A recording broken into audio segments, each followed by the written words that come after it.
Howdy, folks. This is Armando Galan, and with Bodie Warden, you are watching Ohlone College softball live from the Runyon Field / Runyon Complex here on the Fremont campus of Ohlone College on Saturday, February 21st, 2026.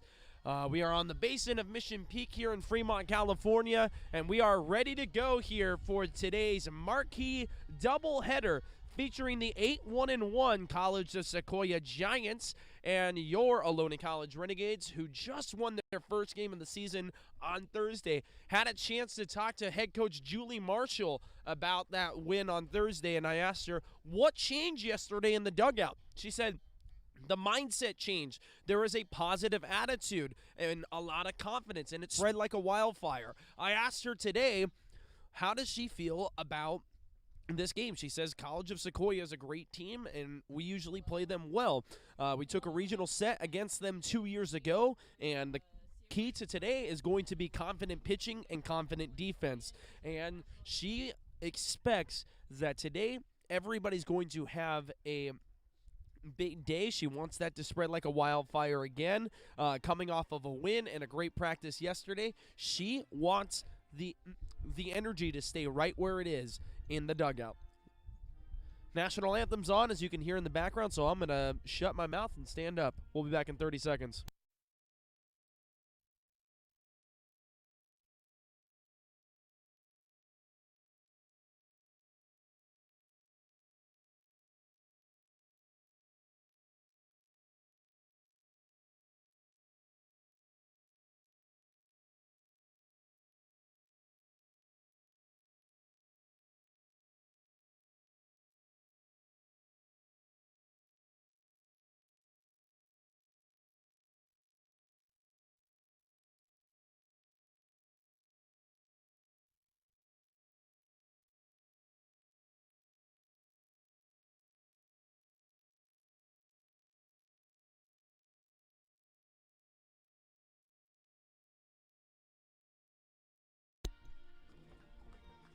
All right, here we are back again, folks, after the national anthem, and really, honestly, the broadcaster notes for today are very simple.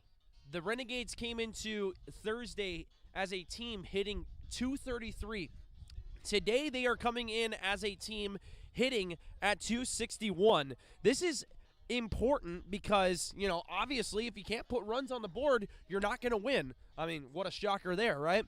The Renegades hit exceptionally as a team on Thursday. They need to emulate that performance. What else did they do right? Well, Sienna Vigil pitched a complete game in Game 2 against Modesto Junior College, and only giving up 4 runs. I believe they were 3 earned runs, 1 scored on an error, being an unearned run. And pitching a complete game for Sienna Vigil is their first of the season, and the Renegades want to emulate that performance on the mound.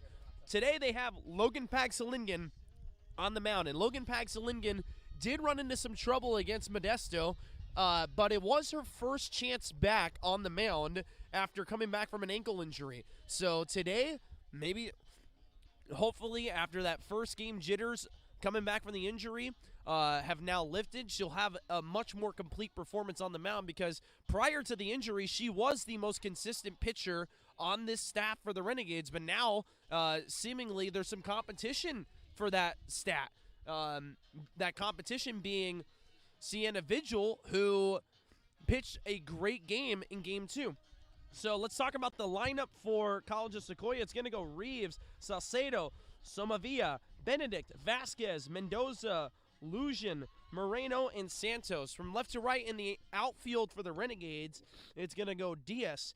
It's going to go Vigil and Roman. From left to right in the infield for the Renegades, Gilbert at third base. At short, Taimani. At second base, Davis. At first base, Dill Saver. Sydney Henry is putting down the signs for the Renegades. This is going to be a first for me, at least, to see her catching for the Renegades. And we are ready to go here on the Fremont campus. First pitch at 11:58 a.m. For the first time ever, we are ahead of schedule here. We are early. And it is a called strike from the right hand of Logan Pagsalingen. Here comes her 0-1 delivery home to Reeves. outside and fouled off to the left. Yeah, I don't know if we've been early once, actually. It's normally delayed by about 5-10 minutes first pitch, but I think it helps with when lineups aren't called out. It just kind of moves the game along. 0-2 was just a bit outside, and Henry had a little bit of trouble with it, but kept it in front of her. And Logan Pagsalingen looking for a put-away pitch on this 1-2 count to Maya Reeves, who's a 440 hitter. Grounded and fouled to the left side. Reeves on base 50% of the time in her at-bats, a 500 on-base percentage. When you want to look at, she's hitting 440 with 11 hits, but no doubles, no triples, no home runs, no RBIs. Wow, the last time we said no extra base hits, it did not work out well for us. Here comes the 1-2 home. It bounces to the plate, and it's 2-2. But, I mean, she truly is the embodiment of a leadoff hitter. She starts off with, I mean, it's a very slap approach, but she doesn't need the power. She obviously can command the bat very well, similarly to the new Giants edition, Luis Arias. This is grounded over to Gilbert. Gilbert with a nice play on the bounce and throws it back to first in time for the out. So a 5-3 put out early here, and that was really the main thing that Julie Marshall was talking about, was pitching and defense. She wants to see more consistency and more fire from the pitching and defense today, and so off to a great start there on the first test of the day. Here now is Salcedo.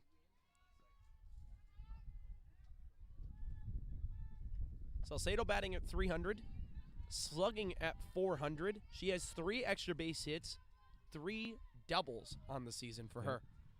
You know something interesting, too? There's only 1 home run on the season for this whole squad of Sequoias, so I wonder if just the power wasn't necessarily needed. I mean, they have a very winning season, 8-1-1. You don't need the home runs necessarily. Yeah, 1 home run hitter being Shelby Somavia, number 13, a sophomore. And she is batting at the 3rd spot in the lineup, so we'll see her in just a few pitches as Logan Pagsalingen finds herself behind in the count 2-1 on the mound and would like to execute a nice pitch here to even the count. It's a bit high and inside there, so it's going to be 3-1. Dilsaver going to go over there, give her a few dap-ups. Logan is going to adjust herself, get something funny from Julie Marshall, gets her to chuckle a little bit. Play loose, 3-1, here it comes. Just high and above the letters. So that'll be a base on balls for Salcedo. Here now is Somavia. Playing at third base, we mentioned she's the only home run hitter. She has 3 on the season. And I believe who I was looking at originally was Madison Lujan, I believe. She has 1, but I only saw that. I didn't see. I see. Well, again, folks, grounded over to the left side. As I mentioned in the Modesto broadcast, College of Sequoia has a very similar issue here where their stats are online are available only on the 3C2A. Bodie was able to get the coach's view of it, so he has all the stats for every single one of the players, but I'm only able to see the batters that have played in 75% of the games and are now averaging 2.7 plate appearances a game. And again, I'll say 3C2A, you got to do a lot better than that. I mean, you got to put everybody on there. This is over to the right side and through for a base hit. Gets past Roman and kicks off the bottom of the fence. So it's going to be a double for Somavia. Benedict now to come up, the center fielder, with 2 runners in scoring position.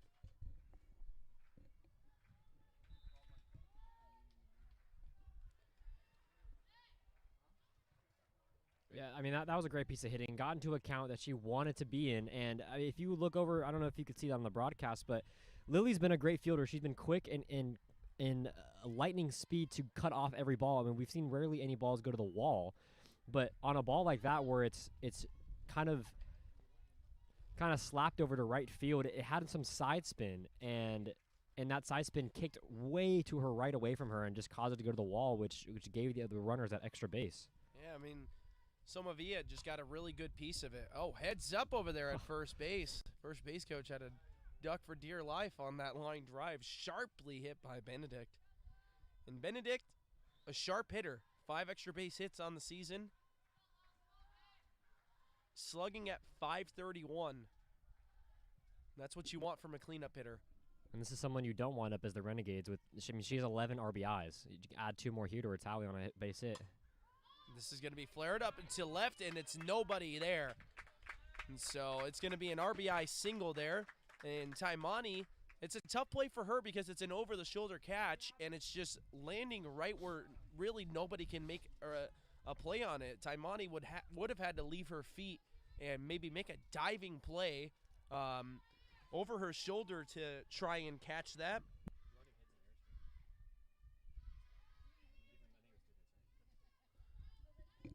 And so here now is Vasquez, the second baseman. Runner goes, throw back to second, and the Renegades, good job there diagnosing the situation. Somavia was getting a quarter off of the bag at third base, and so Caden Davis came in to cut off that throw from Sydney Henry to not allow the run to score, but the stolen base is still going to be good for Benedict. So 0-1 the count now. This is flared up to right, and diving play by Dill Saver, not quite there. Good effort from her. And so already you're seeing a much better response defensively from the Renegades. Agreed. That was the best that they played a stolen base attempt all season long. And I honestly think they could have had her at third if it was a really quick decision to throw it, if the play was to throw, but the read was just a little bit too slow. This is popped up to right, and it's going to be out of play. 0-2 still the count now to Vasquez, the second baseman. More dents on that dugout. Yep, more dents on the number dugout. 1,253 or something like that. Wonder how many, or I wonder who's the leading denter. That's a good point. I would assume it'd be a right-handed hitter. Maybe. 0-2 coming home from Paxilingen. Outside for a ball. That's still a really good location, even though it was kind of spit on a take. It was something that the hitter is going to want to challenge on an 0-2, going to want to expand her strike zone. So that, I mean, that's not a bad 0-2 pitch. 1-2 coming home. Outside and fouled off. Yeah, the Renegades, Paxilingen in particular, rather, working that outer half to the right-handed hitters, trying to see if maybe she can get weak contact to the right side and get a ground ball that would not be beneficial at all to the Giants. So 1-2 coming home. Inside, and Henry does a good job knocking it down and keeping it in front of her, and it rolls all the way back over to Paxilingen. That saves a run potentially. Yeah, that was a weird squibber. It didn't really touch anything, kind of went straight back and stayed right below the padding on the cement. It just rocketed back practically the same speed it came at it to. 2-2, Paxilingen looking for a put away. High and outside, and it's 3-2. So you work from 0-2 back to 3-2. And for the batter, Vasquez, that's an incredible at-bat already. 10th pitch of the at-bat. Coming home from Paxilingen. Here it comes. This is up to right, in play. It's going to be tough, and it's going to fall for a base hit. One run will score. A little bit of trouble over there on the right side of the infield, but no additional runs will score. So Somavia scores. Benedict goes to third. Vasquez with a base hit. And that'll continue her incredible season at the plate. She was batting at .345 to begin play today. Here now is Mendoza. And today with the weather, specifically the wind, is a complete opposite of what it was on Thursday. It was home run ballpark here. Runner goes. No throw from Henry. But it was a home run ballpark. I mean, it was extreme winds out to left field that caused an aggressive high. Anything in the air was going to fly out into left field for a home run. We saw 4 home runs in both games combined. But today the wind is pushing into the left. Yeah, and the wind is doing what it usually does on a day like today, pushing in from the outfield, so you have to really get a piece of one pretty good in order to get one out. That's a strike there in the 2-0 delivery. And speaking of the weather, you're going to have mid-50s today at the beginning of Game 1. Towards the end of Game 1 and the beginning of Game 2, high 50s, and then taper back down to the mid to low 50s as we are on our way out of here at the end of Game 2.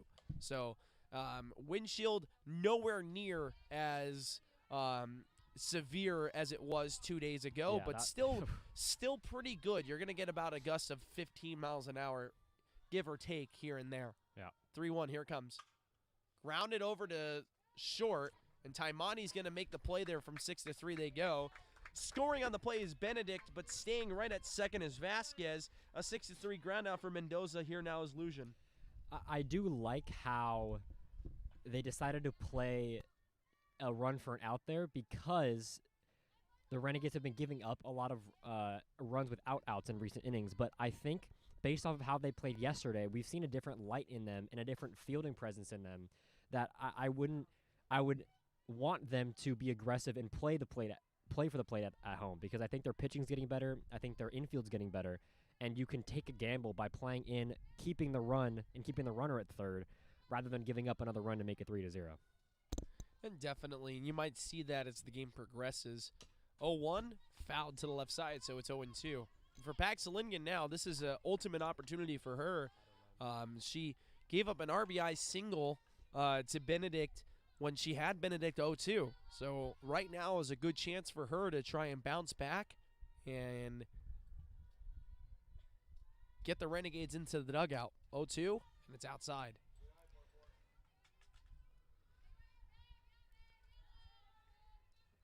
And again, I mean, the story of the game very quickly is going to be putting the ball in play. I said in the Modesto game, whoever has the highest contact rate would win. Modesto had the highest contact rate in Game 1, ended up winning 18-13. Then the Renegades had a better contact rate in Game 2, ended up winning 5-4. Yep. And so balls in play today especially is going to be a big factor. Again. 1-2, ready to come home. Got a bit of the plate there as Lujan was able to foul it off to the right side. Renegades wearing their white pinstriped green jerseys. My personal favorites. Yeah, my personal favorites of the entire dichotomy of jerseys here. And for the College of Sequoia Giants, a road gray, orange letters and numbers with a white outline. Really nice looking jerseys for them as well. And the stirrups. I love me some stirrups personally. 1-2. Ready and waiting. Paxalingen delivers. Outside, just missing the zone. Good pitch there, but better take. So far, basically every single hitter's had pretty weak contact. It's been late fouling off to the right side. We've had at least 4 balls lost over the dugout on the right side, on the first base side. And if I'm Paxalingen, you got a challenge. You know they're behind. Just run one, run a riser high and inside. 2-2, fouled off. And it's probably not going to be able to get caught up to. I mean, granted, Logan doesn't have necessarily the quickest pitching or the quickest arm, but the way Sequoia is making contact right now is not very confident. And it's very delayed. So I would just run a fastball by and make them hit it. 2-2 coming home. It bounces to the plate. And really, honestly, velocity is a bit over-exaggerated. Now, of course, you want velocity as a pitcher. I'm not trying to say that. But really, honestly, the number one thing is spins and location. If you have enough spins and you're putting it in the right spot, nobody can hit it. 3-2, here it comes, and it's outside for a ball. And so Moreno's going to come in and hit now. And she will be the 8th batter to swing the bat here in this top end of the first. And honestly, you can't even really put blame on Paxalingen right now as a pitcher. Sequoia's is just putting up great at-bats. There's been at-bats longer than 6 or 7 or 8 pitches every at-bat, and you got to put credit where credit's due. Up the middle to Davis, who makes a diving play, keeps it in front of her, and the runner breaks from third back to home, not in time on the throw. Man, unfortunate there for Caden Davis, who avoided an error and kept the ball in front of her, which is exactly what you ask for, but just heads-up base running over there from second base to third base by Vasquez. And that was a great heads-up play by a third base coach. You're aware of the arm at second base. You're aware of how the ball was hit. And, I mean, with your speed as a runner coming from second to third, especially with 2 outs, you're never stopping. There's no reason to hold up. And, I mean, sending him immediately would be the easier call. And you got to make a great throw, great play, and it just wasn't that. So it's a free run for Sequoias. Yeah, and for College of Sequoia, it's for them, well, we've scored 3 runs already. If you get thrown out at home, we're already up 3-0 with 6 more innings left to play. So, Exactly. Might as well be aggressive and put the pressure on the defense, and it works out for them. So, behind 0-2 is Santos, the shortstop. Here comes the 0-2, outside for a ball. She's been targeting that outer half practically every single 0-2 pitch, which, who knows, maybe half intentional, half not. But it's been a great location. I just think it's a location you want to. So the right side, and it's down for a base hit. And getting held up at third will be Lucian, the catcher. So it'll be bases loaded, and we've batted around. What I was just going to say, I was going to say it's a location you want to keep pounding if it's getting called or it's drawing swings. But so far, everybody has been taking that pitch, resulting in a free ball. And it's in a way they can just spit on it, uncompetitive pitch as a hitter. And if Logan keeps pounding that spot in the zone, it's not going to result in a good 0-2 pitch. And we've seen shallow base hits a lot to right field. I wonder if Lily Roman's going to go into the dugout and wonder to Coach Julie Marshall, she should play maybe a few steps in. I think everybody should play in. Wind's really howling towards us at home plate. And with the power we've seen so far, which with not much aggressiveness at the plate, you might as well play in. I rarely think there's going to be a ball over your head as an outfielder here today. That was a wild pitch from Logan Paxalinian that will just go in the box score as a ball. And Sienna Vigil did play in about 4 or 5 steps at center field, but she was the only outfielder playing in. She is going to come back in again. And that kicks away from Sydney Henry, but again, a quick recovery, potentially saving a run from scoring. And I think the backstop isn't necessarily big enough for a play at the plate to try and even go, because if I were a runner, you can't take leads in softball, as everybody knows, and that's part of the easiest part of stealing home as a runner at third in baseball is you have a giant lead and a huge secondary to give you that extra boost, but there's not much room for you to try to steal home on a ball behind. Nowhere to put Reeves as she's ahead in the count 3-0, so Paxalinian's going to have to give in here. 3-0 in there for a strike. Reeves did ground into a 5-3 to begin this game. Ahead in the count 3-1 now. Here comes. And she will walk.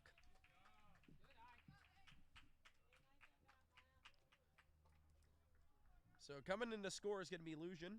Going to third base is Moreno. Santos is going to be at second. And now Reeves at first base. You know what you never like to see as an opposing team? When, one, they've hit through the order, but two, when the hitter who hits second in the inning goes to her first base coach to go get her elbow guard because they haven't ended the inning, so it's still out there on the field. And Julie Marshall is going to come out to the field now. And with Sienna Vigil making a beeline from center field to the mound, I think this is going to be a pitching change, and we're going to see if Logan gives up the ball. She does. So Sienna Vigil will be coming in to pitch for the Renegades, and Logan Paxalinian, I would imagine, is probably going to head to center field. And that is exactly what she's going to do, is she grabs an outfield hat, and we'll be back in 30 seconds after this quick break.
All right, we are ready now for Sienna Vigil to go ahead and begin her first inning of work today. She will be facing Salcedo, the designated player who got aboard via a walk earlier in this first inning.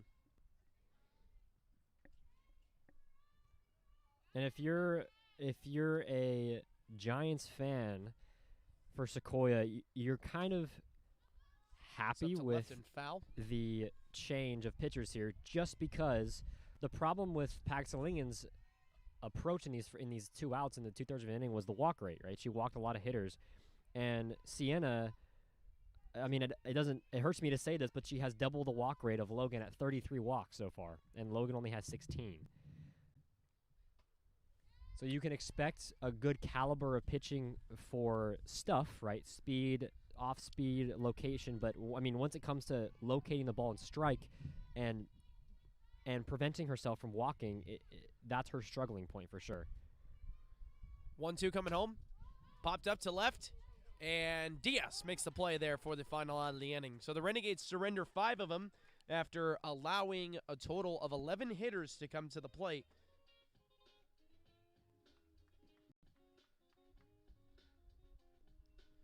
We'll be back in 30 seconds after this break with the home half of the first inning. Renegades trail by 5. 6 hits for College of Sequoia, and no errors committed by the Renegades.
We are back here on the Ohlone College Fremont campus, the Runyon Field / Runyon Complex on the Ohlone College Fremont campus.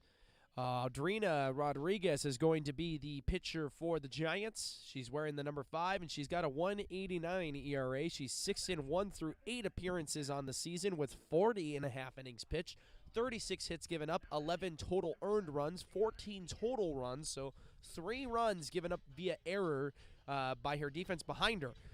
She has a total of 12 walks and 42 strikeouts, so this is going to be a pitcher that the Renegades really need to make sure that they get bat to ball against.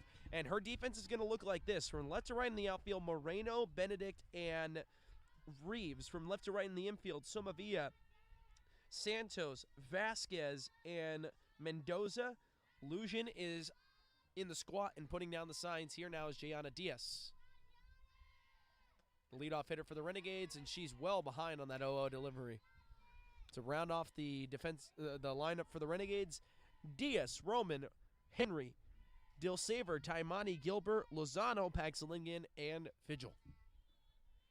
Yeah, this is going to be the biggest challenge, I think, from a hitting point of view for the Renegades. This is arguably the best pitcher they've faced, I think, all season, honestly. They faced a who's who's of great pitching so far earlier on in the season. I mean, Rodriguez sitting with a 1.89 ERA, 6-1 record with 8 appearances. That's just that's very good, especially with 40 innings pitched and only allowing 11 earned runs. That's very impressive. Way inside there with the 1-1 delivery, so it's 2-1 to Gianna Diaz. And for Gianna Diaz, she's had a great season at the plate. 316 the batting average, 366 the on base, 368 slugging, 6 RBI on the season. With 10 stolen bases as we begin play, That is the reason why she is the leadoff hitter. Swung on and missed there, 2-2. Good breaking ball there out of Rodriguez.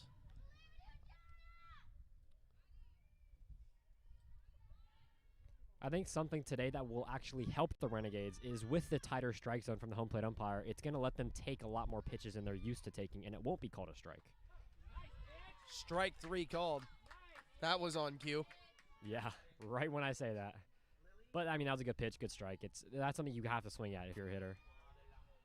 2 strikes on a count you worked to 2-2. You've got to foul that off. You can't let the umpire take over your at-bat, and as a hitter, you can't look at that. But she'll know where the zone is. She'll know what the pitches are expected for next at-bat, so don't fret, Renegades fans. DS will probably put up a good at-bat next at-bat. Lily Roman had 4 hits on Thursday, 2 individually in both the games. In the doubleheader against Modesto. She came in against Modesto as this has popped up and dropped. So it'll be a base hit for Lily Roman. And as I was saying, Lily Roman came into Thursday hitting under the Mendoza line, and today is now hitting above 300. She was hitting at 306 prior to that base hit. And now that's only going to go further up. And so now here is Sydney Henry. The catcher, first base combination.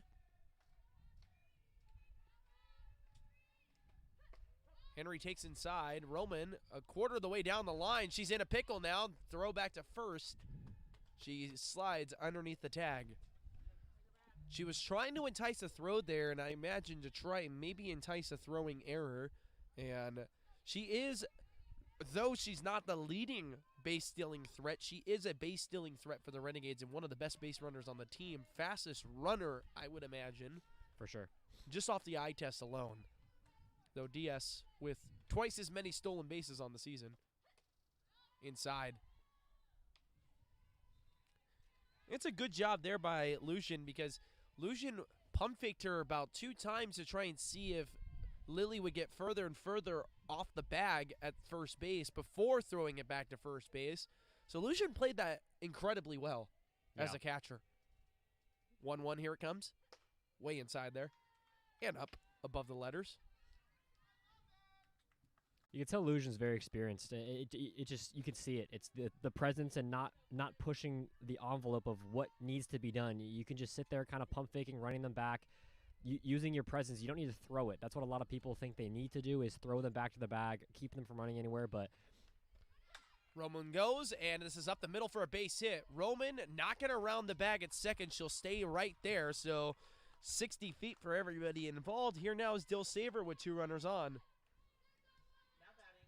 And Amanda Dill Saver, she is one of the best hitters on the team. She is the best RBI hitter on the team. That is the reason why she is the cleanup hitter, batting at .333 to begin play today. Yeah, with Sydney Henry with that previous base hit, she's only hitting .216, but I wouldn't let that distract you from the fact that she has arguably some of the most productive at-bats in every at-bat. Over to second base and through the infield for a base hit, and that's going to score a run. Henry's going to move up to third, and it's an RBI single for Dill Saver. And Dill Saver, the leading RBI hitter for the Renegades, continuing her good fortunes in that regard. Here now is Kiara Taimani. I don't know about you, but from Thursday and today, this is a completely different team. This is a team that is confident.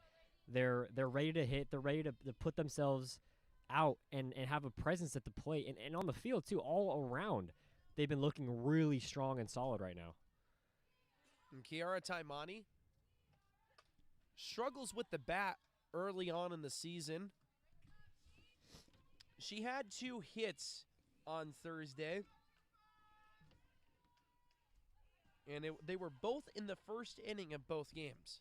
So they were 2 singles, and right now, College of Sequoia not liking what they're seeing on the mound, so they're going to have a mound visit to quickly talk about what's going on and maybe get a feel for what pitches are working and which ones aren't, and just reconvene with themselves. So we'll take a quick break here in the booth, 30 seconds or less.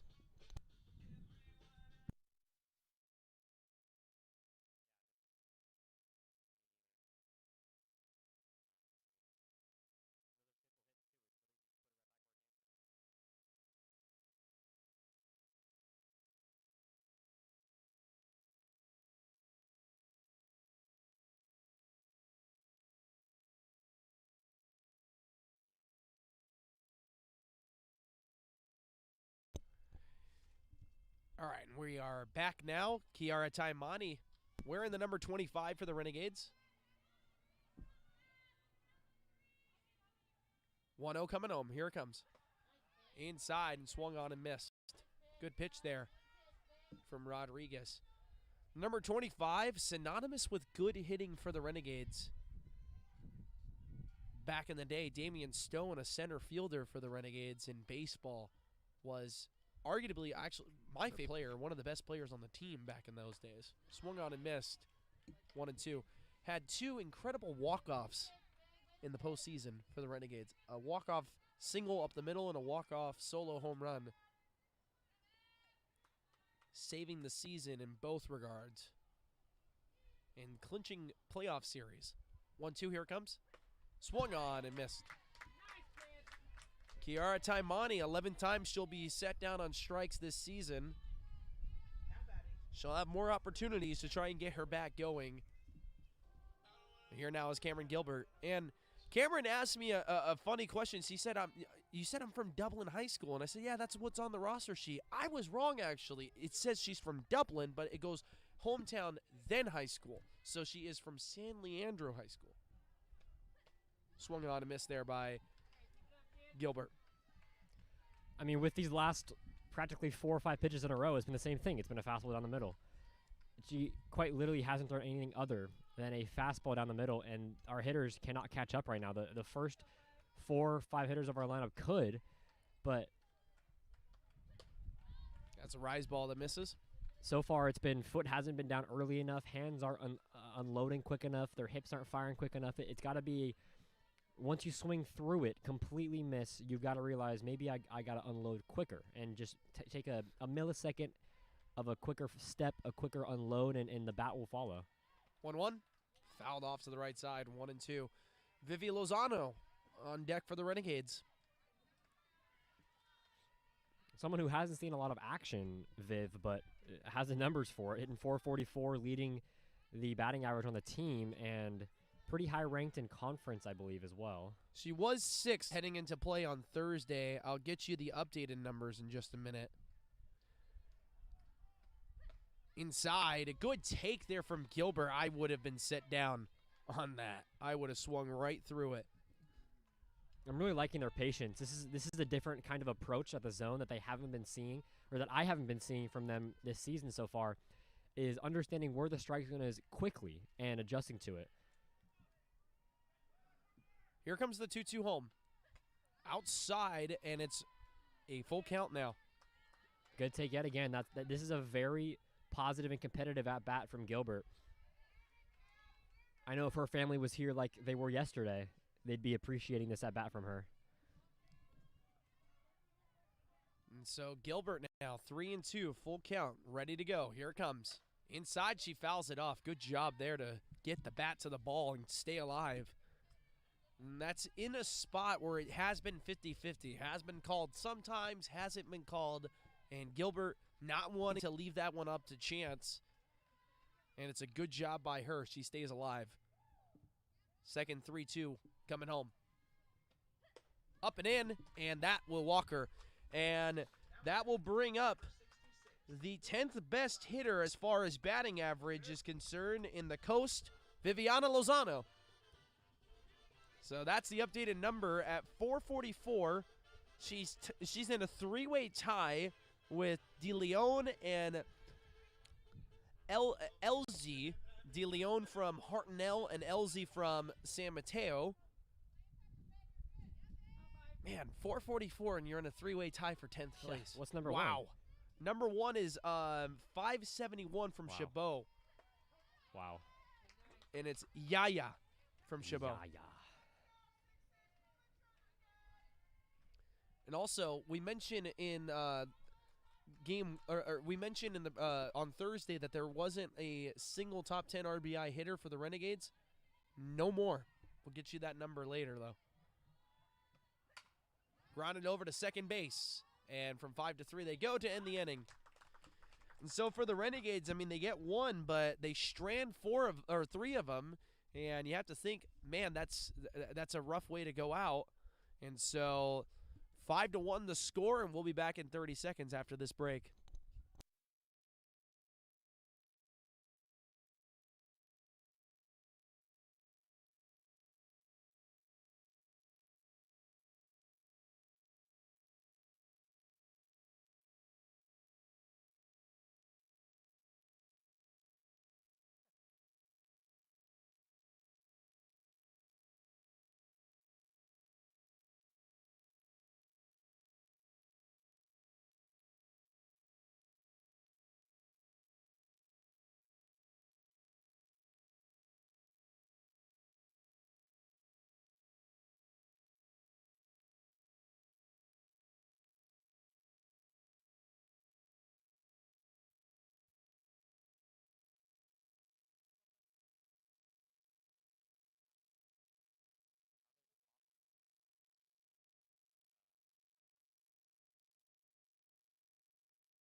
We are back here on the Ohlone College Fremont campus. Somavia, Benedict, and Vasquez all due up here in the top end of the second inning. It's 5-1 in favor of the Giants from the Sequoia. And Sienna Vigil on the mound still for the Renegades, ready to greet her first assignment of the second inning. And that bounces to the plate, and it's 1-0.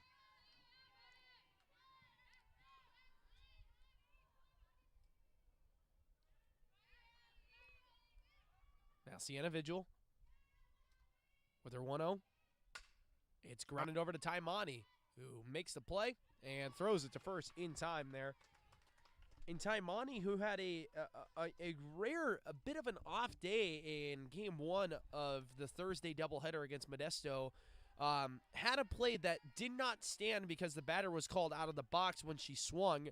But that play, she committed 2 errors in the same play, which was completely uncharacteristic of her. She came out in game 2 and, played perfectly, absolutely perfectly at shortstop, and that was incredible to see, especially because when she made those 2 errors, we thought in real time that play had still stood, and both me and Bodie muted our microphones and said to each other, "Wow, that hurt." Yeah, I was like, what just happened? And that's a fly out for Benedict to Dilsaver at first base. Now there are 2 out in the inning. This is an extremely impressive start to the inning because you had Somavia, who is the leading bat in total. 3 home runs, 16 RBIs, 26 total bases, leading in all 3 of those categories. And that's one of the hardest bats to get out. And if she gets on, then it's probably a double or a home run practically is what it seems like. Yeah. But and then you're getting out. This top of the order is deadly. About looks like 10 people they have 300 or above on the average. Man, it's incredible that you have a lineup so deep. But we see it, more and more often, and especially now because community college is starting to become less and less of a hidden secret as far as player development is concerned. Because a lot of players who are coming straight out of high school, they realize now more than ever they're being compared to 21-year-olds, 22-year-olds, even at times 23-year-olds who are going to be sharing the same field as them. And when you're 18, 19 years old and you're being compared to people who are 4 to 5 years older than you and have 4 or 5 years extra of experience, it's a bit of a daunting task. And so Vasquez is going to walk there, and it's going to bring up Mendoza. But that's the reason why community college is such a great option for you straight out of high school, because it allows you developmental years, more of a chance to be on the field and showcase your abilities. And a lot of players, especially here at Ohlone College, end up moving up to great 4-year programs that have really competitive teams every year, and they play a pivotal role in those teams. You could look at Coach Kern for baseball alone. He has at least 1 or 2 guys go Division I every season, with about 4 or 5 people actually getting to the bigs. Over to Caden Davis at second base from 4 to 3, and a good pick there by Dilsaver to end the inning. And I'll quickly finish that point too. Currently, also for Curran, that 2022 team that went 38-2 in the regular season, there are 3 players who are now playing for the Oakland Ballers, the Independent Baseball League, a professional baseball league. I'll get you those names after the break. 30 seconds or less on the Ohlone Athletics YouTube channel.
Logan Paxalingen to lead off, and she was one of 3 homers on the Thursday double-heading effort for the Renegades, which was an incredible offensive effort from them, the best of the season, undoubtedly, in both the two games that they played on Thursday against Modesto.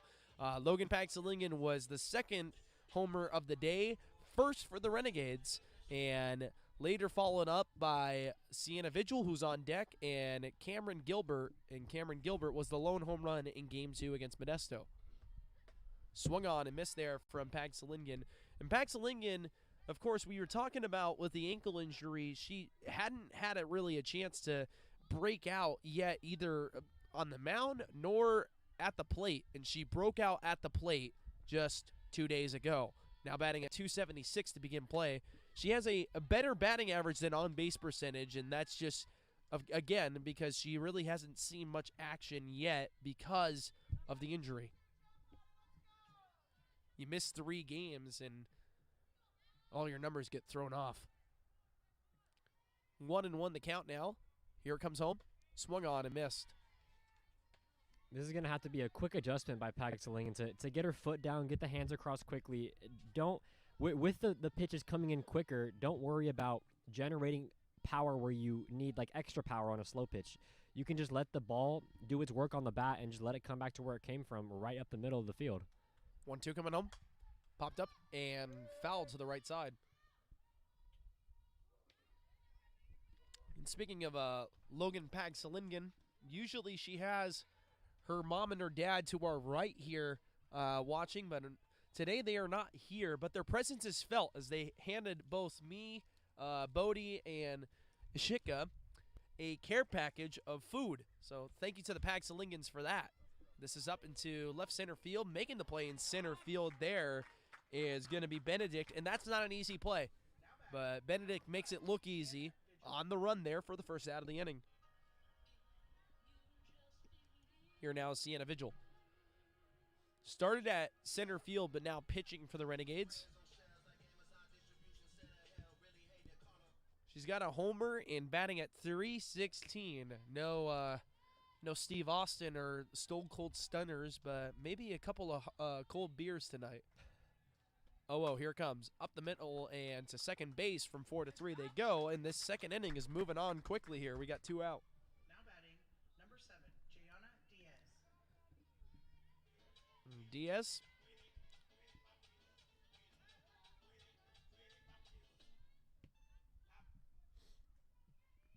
Now hitting for the Renegades. We talk about her ability to steal bases. She's got double digits on the season, 10 total stolen bases.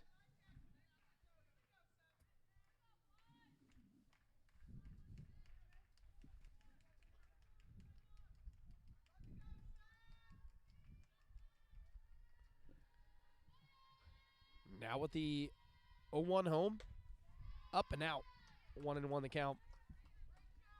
Up and out, 1-1 the count. Nice little rhyme right there.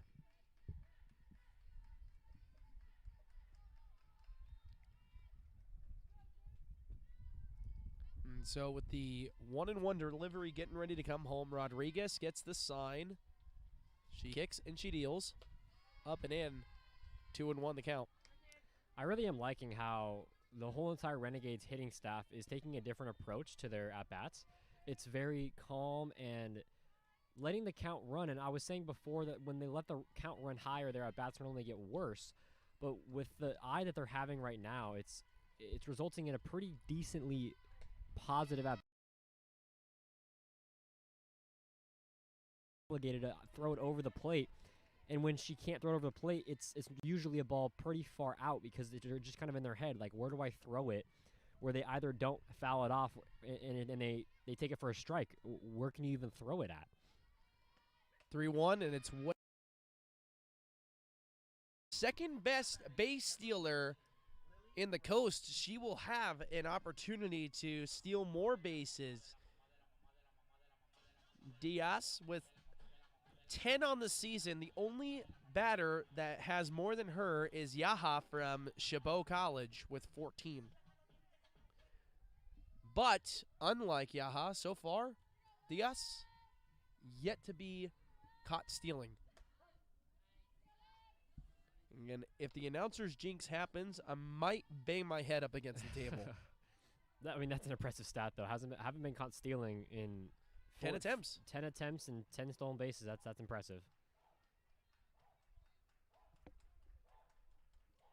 So Lily Roman now behind an account 0-1. Here it comes. And she bunts it back over to the pitcher, Rodriguez. Rodriguez, nice play there for the 1-3 putout. We've seen Lily Roman beat those out plenty of times, but this time not quite there for the Renegades. So Renegades surrendered quietly with 3 team hits and only 1 run scored. They find themselves trailing by 4 with College of Sequoia 5 hits and 5 runs scored. We'll be back in 30 seconds after this quick break.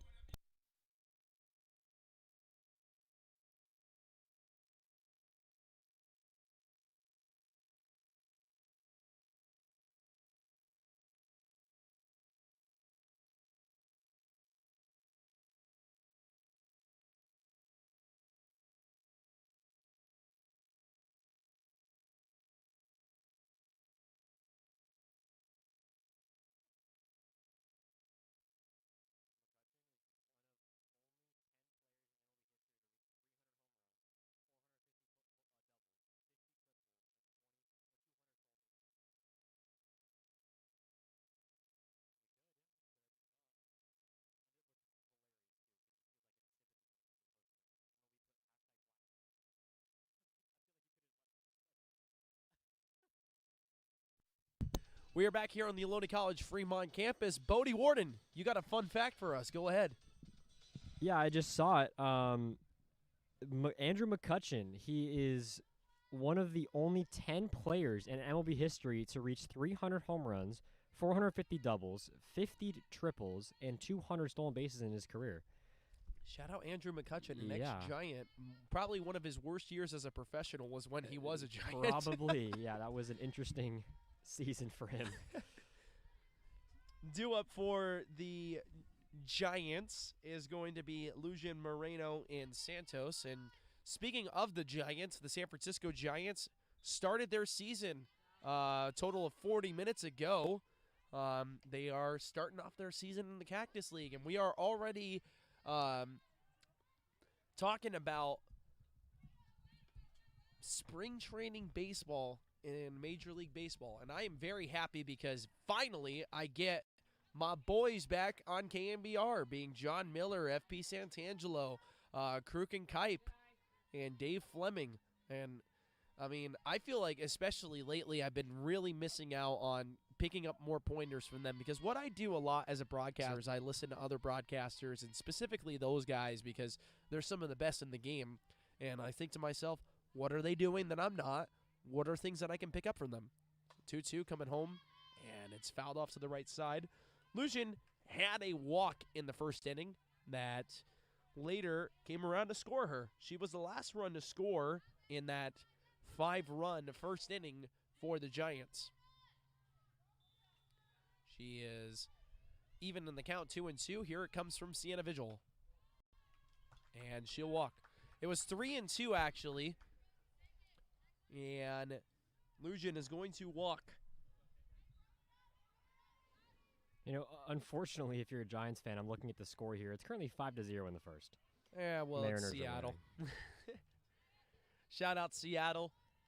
They were a few falls of the ball away from having a World Series contending team and a Super Bowl winning team all in the same calendar year. Seattle, lucky city. Yeah. Emerald City route artist. Well, the Emerald City does have a very passionate fan base. I'll say that much. 1-0 coming home. Outside. Good little pump fake there from Sydney Henry to get Lujan to get back to the bag. And usually we say with catchers, not a stolen base threat, but, I mean, I've found myself going against that argument plenty of times in softball in particular. Yeah.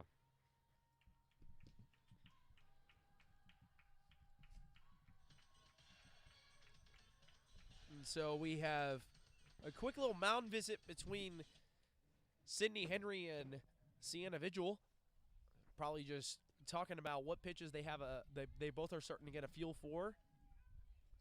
As this top end of the third inning, not really going as swimmingly as the top end of the second for Sienna Vigil on the mound. She's going to have to execute here with this 2-0 delivery to Moreno, the left fielder. Here it comes.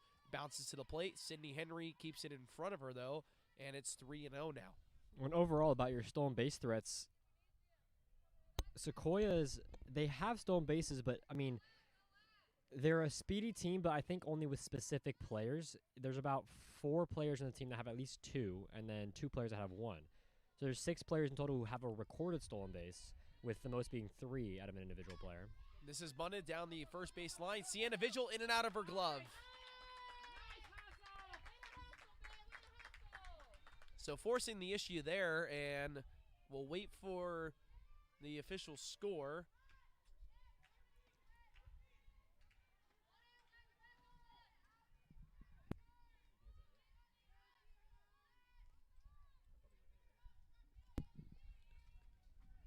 And the official score is going to be a base hit for Moreno. So another bunt down the third base line this time, and it is going to be called foul.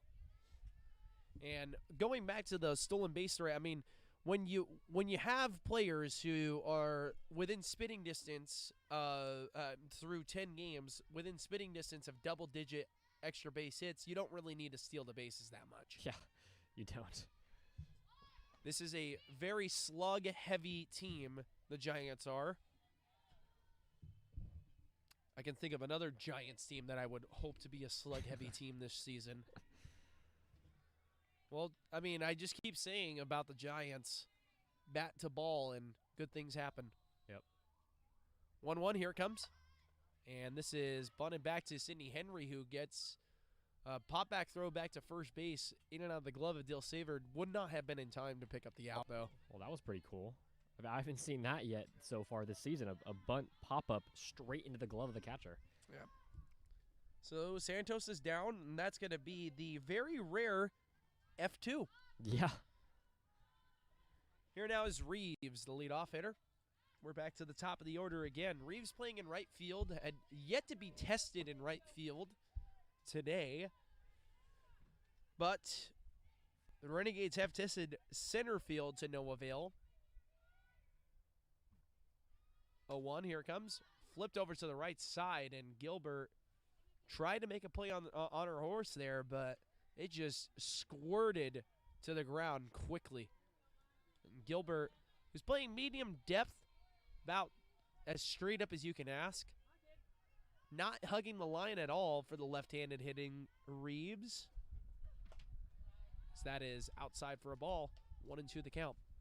Sienna Vigil really trying her hardest here to pick up a put-out here.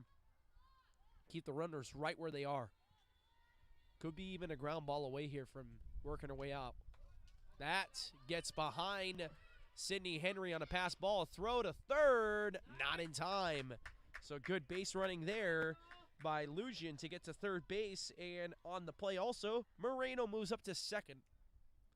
And Lujan slow to get up at third base. She came in pretty hard on the play, and she daps up Cameron Gilbert. As Cameron was probably asking her, hey, did I get you with the ball or anything? And Lujan saying, no, you played hard. Looks like she hit her nose a little bit, checking if it's bleeding or not.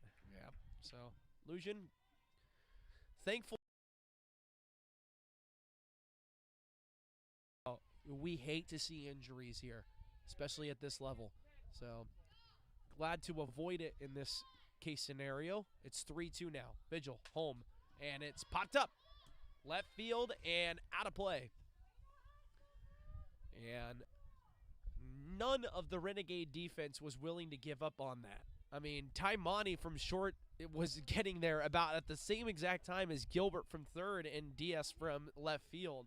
Nobody wanted to give up on that, and that's the effort the Renegades want to see. Well, they need to put into, especially come back from a 5-1 deficit.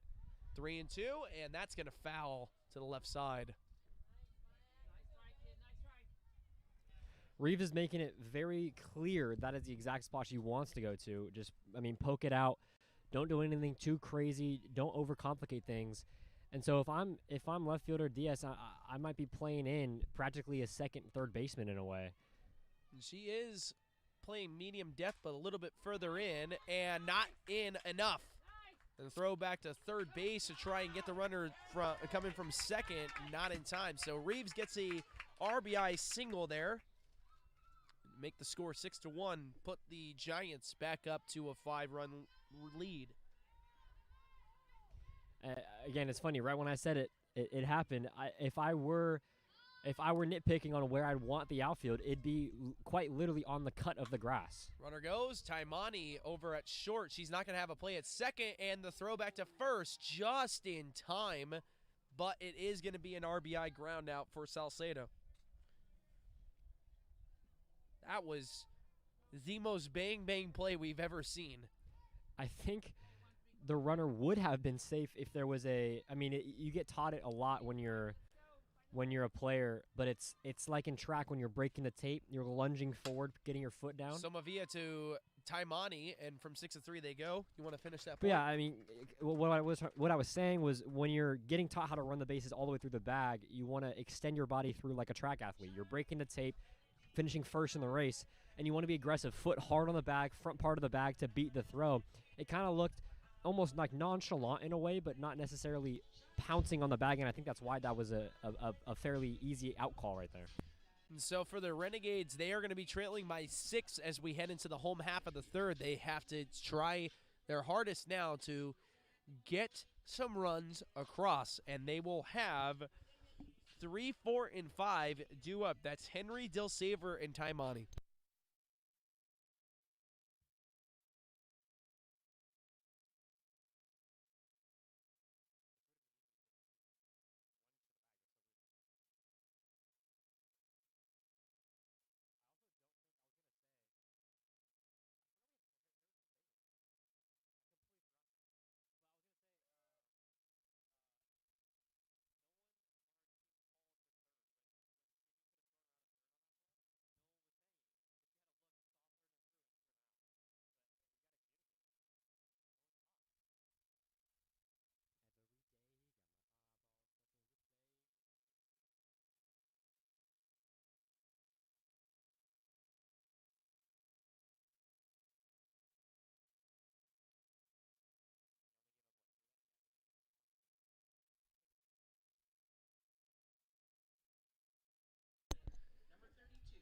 We are ready to go here on the Fremont campus of Ohlone College for the home half of the third inning.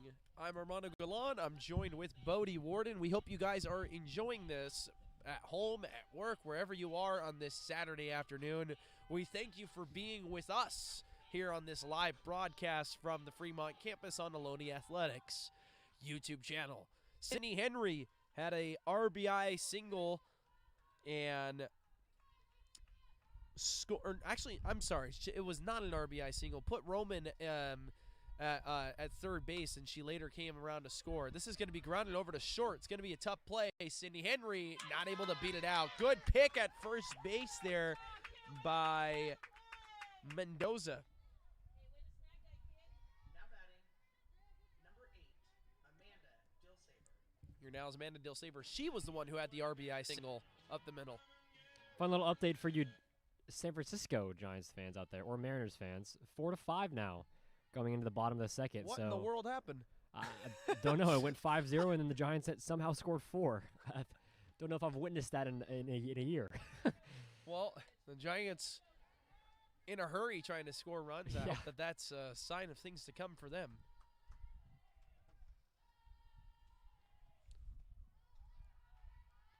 Rodriguez now ready to deliver the 1-0. Here it comes. In there for a strike.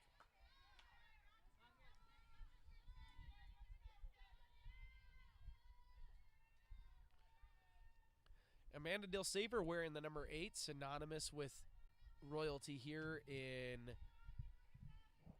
San Francisco sports. Hunter Pence, Steve Young. I always love. I heard about this a while ago when Hunter got married, but he wore to his wedding reception high socked pants with above his knees, just like Of he did course he every did. single game. Of course he Had did. him custom tailored all the way up above his knee and wore it during his wedding, I believe. I heard that his pregame ritual was to drink a whole pot of coffee by himself. Wow. I Makes a lot of sense. I was about to say, makes a lot of sense when you see his batting average. When you see, everything about him. Or sorry, not his batting average, but his stance. Yeah. Yes. When you see everything about him in general, it's 3 whole gallons of coffee probably is what it looks like. Oh my goodness! I still remember that play he made up against the fence in 2014 against the Nationals in that Game 4 that ended up sealing the deal for the Giants That was a great that play. season. I have that bobblehead, and I used to have it on a desk that I had back in the pandemic days. 2-2 coming home. To the right side and down for a base hit. Dill Saver keeps her day going. She had an RBI single and now just a single. Another great piece of hitting there. I don't know how much you fans at home can see it or appreciate it, but long at bat, grueling, running the count, running where the strike zone is and it is not. And she sees an outside pitch that wasn't necessarily the fastest out of the pitcher, but when you see outside pitches, you also kind of want to pull. You want to unload your hips and rope it. But she did a great job to keep her foot down, let the ball extend through the plane, and just poke it, and it landed in the right side of the field with no damage done and not an unnecessary swing. Taimani was set down on strikes for the 11th time this season in her last opportunity, and now has a chance to try and rectify that with a runner at first base.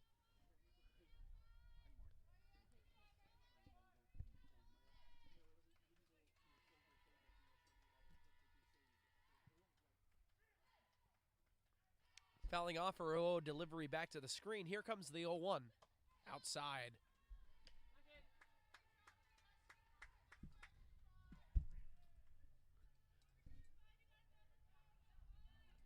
Taimani has walked 5 times on the season also.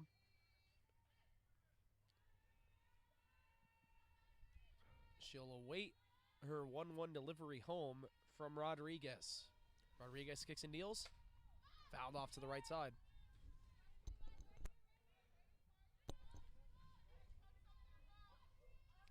I like that swing, and I like how she's approaching this at bat, but again, it's kind of been the same story of just get the foot down and be early. You've had so many looks so far at the speed and the delivery of number 5 Rodriguez, and you've got to make that adjustment quickly to keep yourself from tallying up her strikeout rate, which is, if she strikes out this at bat, would be the highest on the whole team with 12. And you just got to get that foot down, put bat to ball, and let the wind, let the conditions do its work. 1-2, here it comes. And that was a rise ball up and out. I was going to say, it would be an interesting thing here if Rodriguez has off speed that she can dial back to here, because I imagine maybe she get Taimani out in front. Yep. Could be something for Taimani to have in the back of her head. 2-2, here it comes. And that wasn't off speed. It was a breaking ball from 5 to 4, and from 4 to 3 they go. And safe at first base is Taimani, but out at second is Dill Saver. There are 2 out in the inning. So mark it as a fielder's choice for Taimani. Here now is Gilbert. I really do like that adjustment too.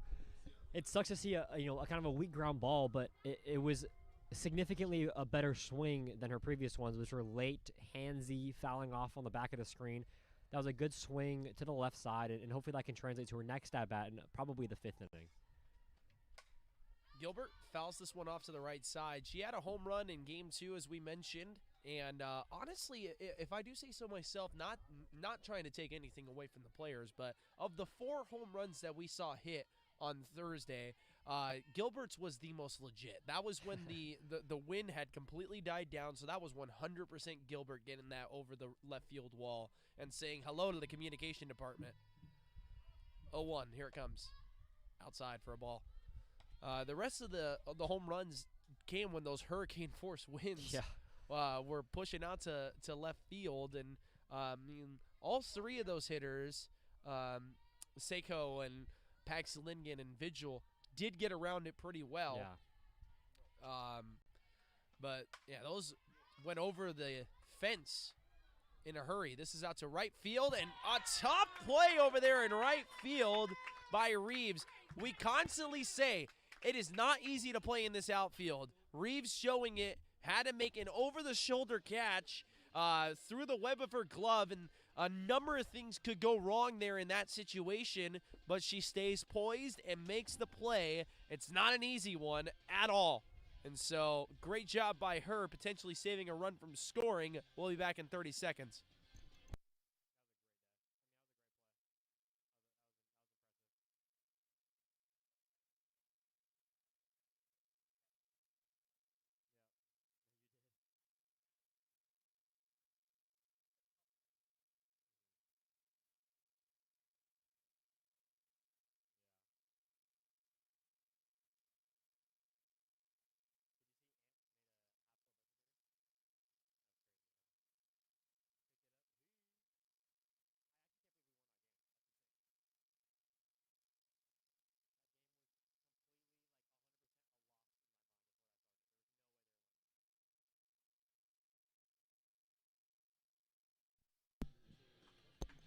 We are back here on the Ohlone College Fremont campus. Folks, if you had the pleasure of joining us for the Las Positas and Ohlone College basketball game, the final home game of the season for the basketball Renegades on the 13th, it was an unfortunate loss, a 20-point loss against Las Positas College. But the basketball Renegades were able to bounce back against Kenyatta College with a 2-point win, 69-67 was that score.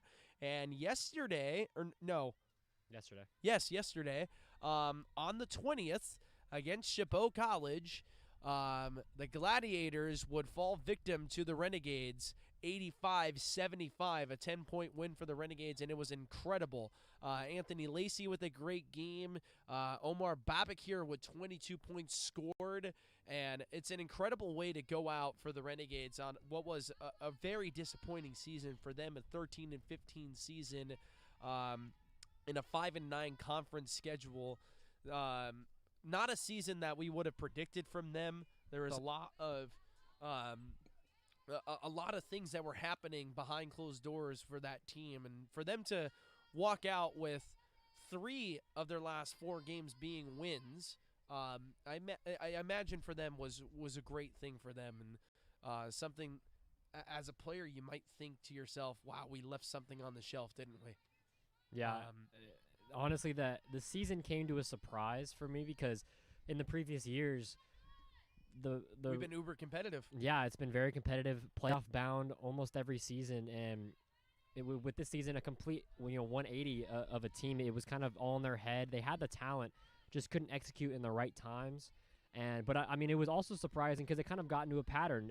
The first few minutes of the game, they'd be dominant, and then it'd kind of fall off from there. They'd get tired, and they'd stop playing like themselves. Benedict to left field for a base hit. But then the last 3 out of the 4 games surprised me, winning 3 out of the 4, because that was a big turnaround, a big jump from what they were before.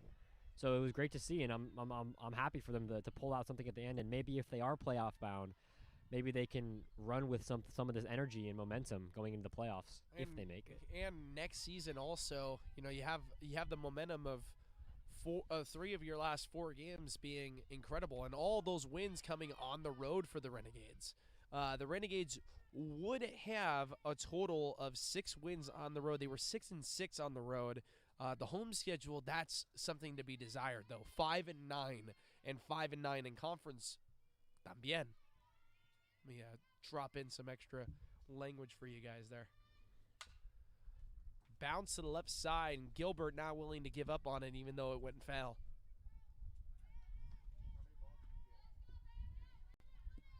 And for the Ohlone College baseball Renegades, they lost their first game of the season against Citrus. Wow.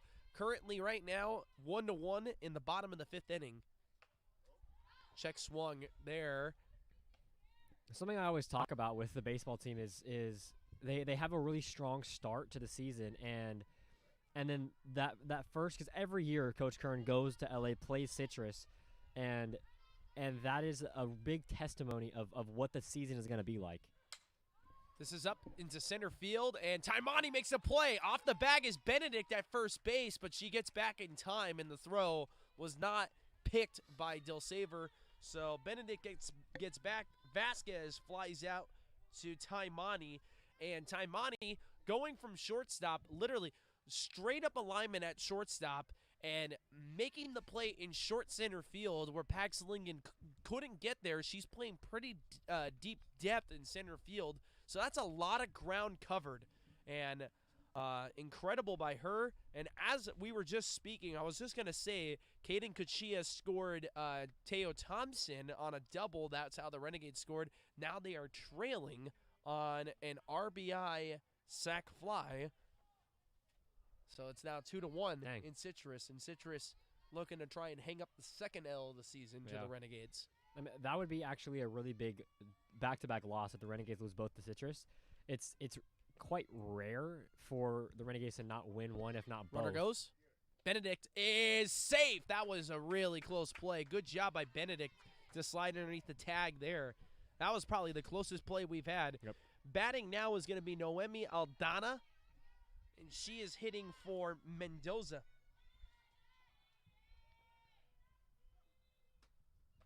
Aldana takes for a strike. And Benedict with that stolen base now, I believe, puts her tied for the lead. Let me double check. Yep, she's now at 3 stolen bases, tied with Reeves. This has popped up. Calling it is Roman, who makes the play. A strong throw back to third to not allow Benedict to move up. It's 2 out. And so far, honestly, again, it's kind of the same thing what I was saying earlier in the last inning. If I'm going to be nitpicky and choosing where to put the outfield, I'm having them come shallow in about 10 steps because we haven't seen a ball over anyone's head from the bats of Sequoias. And there's no reason to play back if every play is going to be shallow in a diving, sliding play up front. So let them hit it over your head for the first time, but continue to play short and give your infielders a better chance to catch a ball because the outfield can cover for it. And in for the catcher illusion now is going to be number 32, Anahi Herradilla from Parlier, California, and Parlier High School. She takes a strike there. She has 1 at-bat with 1 walk and 1 run. Hey, she's batting 1,000, or she's Batting got no batting average, but she's got an on base of 1,000. Yep. She's on base 100% of the time, and she has an RBI. How about that?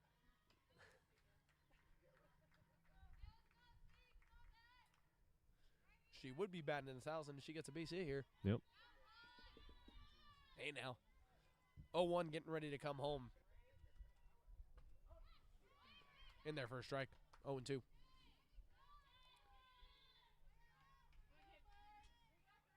One and 2 rather the count. Sienna Vigil will pitch away here. She kicks, she deals. Grounded over to first base. Sydney Henry's going to have to make the play herself, and the 3 unassisted. Not easy, but made there for the final out of the inning.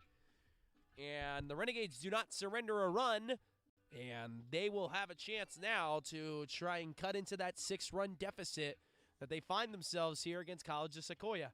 We'll be back in 30 seconds.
the 10th best hitter of the coast, Viviana Lozano, wearing the number 66 and ready to swing the bat here in the home half of the 4th inning, where the Renegades find themselves trailing by 4 runs. I wish 6 runs. 5 hits for the Renegades and 1 run scored. 8 hits for the Giants and 7 runs scored. No errors for either team to speak of, and that's something that both of them were looking to try and emulate through 4 innings of work.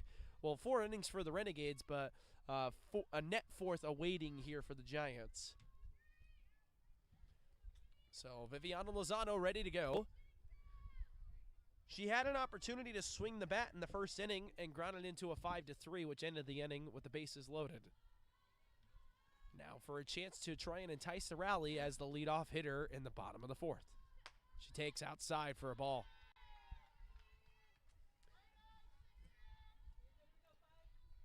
Wouldn't be surprised if Viv is looking for an early attack here. Seeing there's a decently large gap right center field. Right fielder playing kind of straight away a little bit to the right side. And if she's going to keep getting pitched outside by Rodriguez, just take it that way. Yeah, most definitely. Just take any gap. Any gap that you might see. She's ahead in the count, 2-0.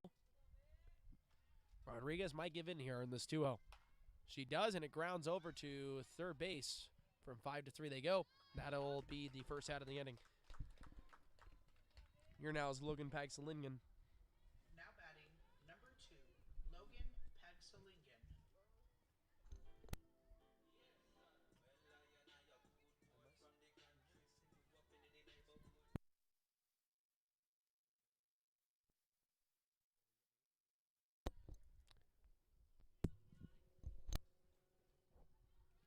Here now is Logan Pagsalinian.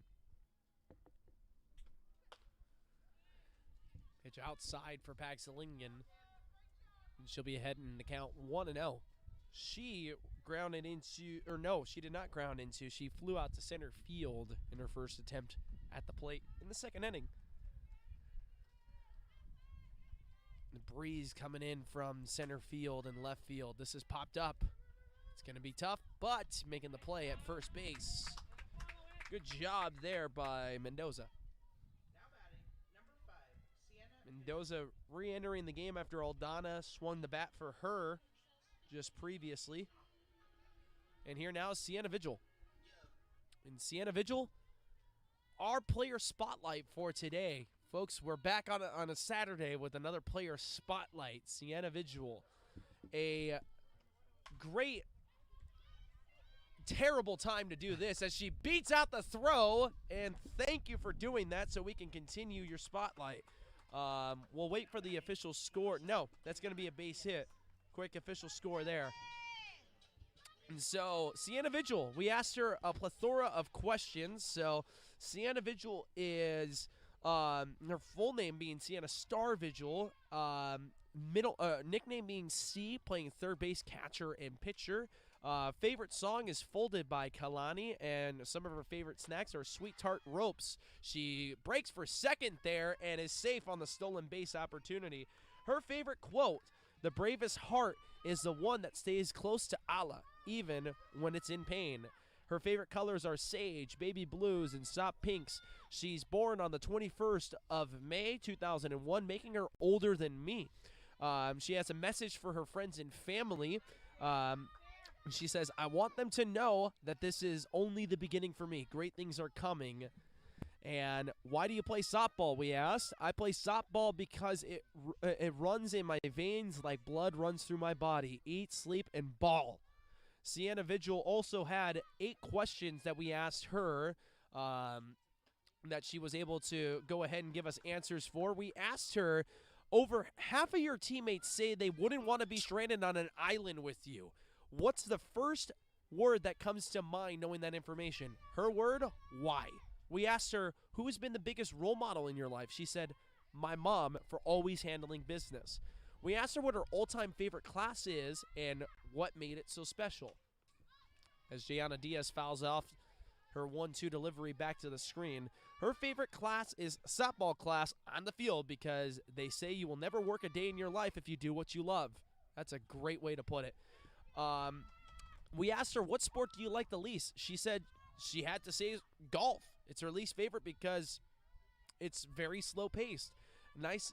We then asked her, with the information that you now know, if you were stranded on an island with your teammates, what's the first workout you'd have everyone do? That was one of the large reasons why a lot of her teammates didn't want to be stranded on an island with her. So she said push-ups, and for sure, and maybe even some crutches. Then we asked her, what are your favorite exercises? Hip thrusts, kickbacks, pull-ups, chin-ups, finger-ups, RDLs, and handstands. This is fouled off to the left side and out of play. What are her biggest goals in life? To play softball professionally and to accomplish the unimaginable. Then we asked her her final question, is she team coffee or team boba? She said team tea if it's a boba milk tea. So, Sienna, thank you for indulging us. And fans, thank you for indulging us as well on a segment where we get to learn the players off the field and a little bit more about their personal lives. And with this segment, you'll notice also a little bit different from the questions we gave Lily Roman. You might see a couple of repeat questions here and there, but the goal is to try and ask them different questions every single time we have one of these player segments. So 2-2 coming home to Diaz, and Diaz fouls it off to the right side. Diaz with a very, very good battle right now that we've been talking over this entire time. Yeah, and very frustrated with herself too. She's missed. I've been watching carefully. She's missed a lot of pitches that she wants back. I mean, this is probably the fourth pitch she's wanted back now. She's biting her jersey, kind of walking away, calming herself down because she knows she needs to get a good hit here. 2-2. Swung on and missed. That'll be the second time she's set down on strikes today, and the Renegades will have to wait until the fifth to try and cut into this lead. Top of the fifth due up. They want to keep the score right where it is. It's 7-1.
Sienna Vigil, our player spotlight, still pitching for the Renegades here in the top end of the fifth inning. She's done a great job so far, only giving up 2 runs. I believe also she gave up a run in the first inning, so maybe 3.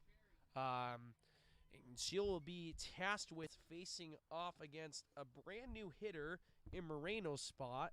This is going to be the batter number 17, Sophia Walker from Coalinga in Coalinga High School. And Walker waiting and taking on the outer half for a 1-0 count from Sienna Vigil. Normally when you get hitters off of the bench like this in a game that they're pretty confident they're going to win, it's usually people who don't have the either greatest stats or haven't had the most amount of time up to bat. Moreno is hitting 333. Or excuse me, not Moreno. Walker is hitting also 333 though, but only has 3 at bats in 4 games played. So she's definitely a pinch hitter for sure. But hitting 333, so she's getting on base. She's hitting when she needs to. I mean, this isn't a pinch bat to be not worried about. You want to be worried about her for sure. Sienna Vigil has not yet found the zone here in this at-bat, and she will have to wait for the next at-bat to do so. She walks Walker. The stories sometimes write themselves. This is Santos' spot, and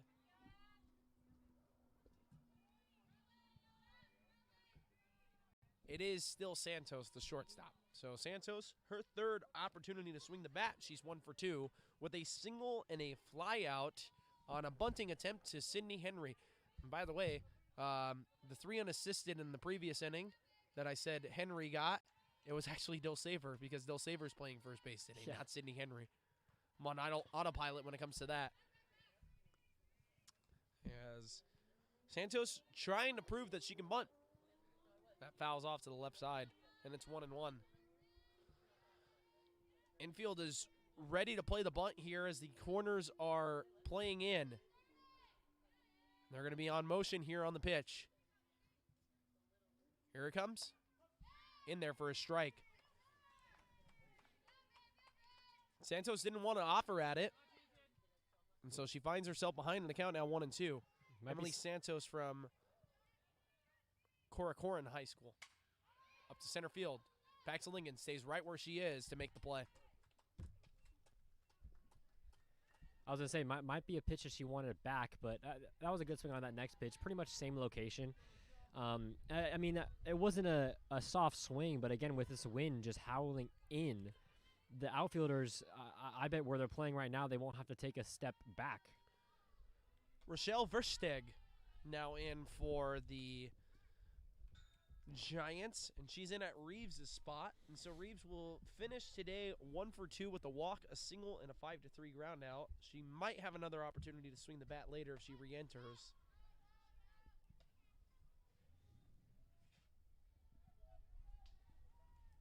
She's got a runner at first base being Walker, and Julie Marshall's going to come out to talk to Sienna Vigil. Sienna Vigil is having a hard time consistently staying in the zone here in this 5th inning. And the Renegades understand the situation in front of them. They surrender another run. They're surrendering a chance to be mercied. And so right now that's the situation that they want to talk about. They still have a cushion of 2 runs, but that cushion of 2 runs can run out pretty quickly. Just like that. Well, I was going to say, Rochelle is practically a Reeves 2.0. Both hitting the second highest batting average on the team. Reeves with 440 and Rochelle with 421. With 19 at-bats, 9 games played, and they both have an on-base percentage of 450 or above. So they're kind of the same player and can execute in the same ways. And they both are left-handed hitters also. Yep. Lefty-righty combination from Whitney High School, Mount Whitney High School, that is. And yeah, lefty-righty combination, just like me, except she knows how to play ball. I wouldn't say I would be any good at softball or anything because I would be playing baseball instead. And newsflash, I wasn't really that great. 3-0 coming home. And that's ball 4. So 2 4-pitch walks for Sienna Vigil, and concerns that she might be getting tired on the mound. Yeah, she pitched a complete game and also threw innings in the first game as well. So I wouldn't blame her for being tired. It's 2 games ago, or 2 days ago, excuse me, of 2 games worth of pitching, about 6 innings pitched, I believe, 6 or 7 innings pitched, and there you go, first pitch strike. So she's kind of found her zone, locked in, taking a deep breath, calmed herself down, and if she can just pound the zone with her pitching, she will be able to find a way to get out of this inning. Salcedo the hitter, and she grounds over to Caden Davis. Caden Davis to second, in time for the out at second base, but the throw gets away from Dill Saver, so the run's going to score from third base.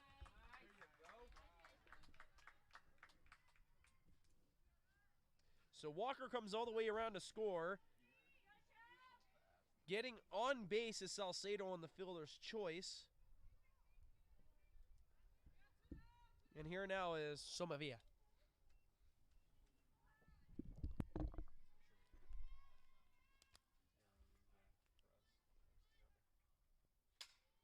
And this is out to center field and deep. Right center and off the center of the fence. Paxton-Lincoln with a quick relay. There's going to be a play at the plate. The throw is high.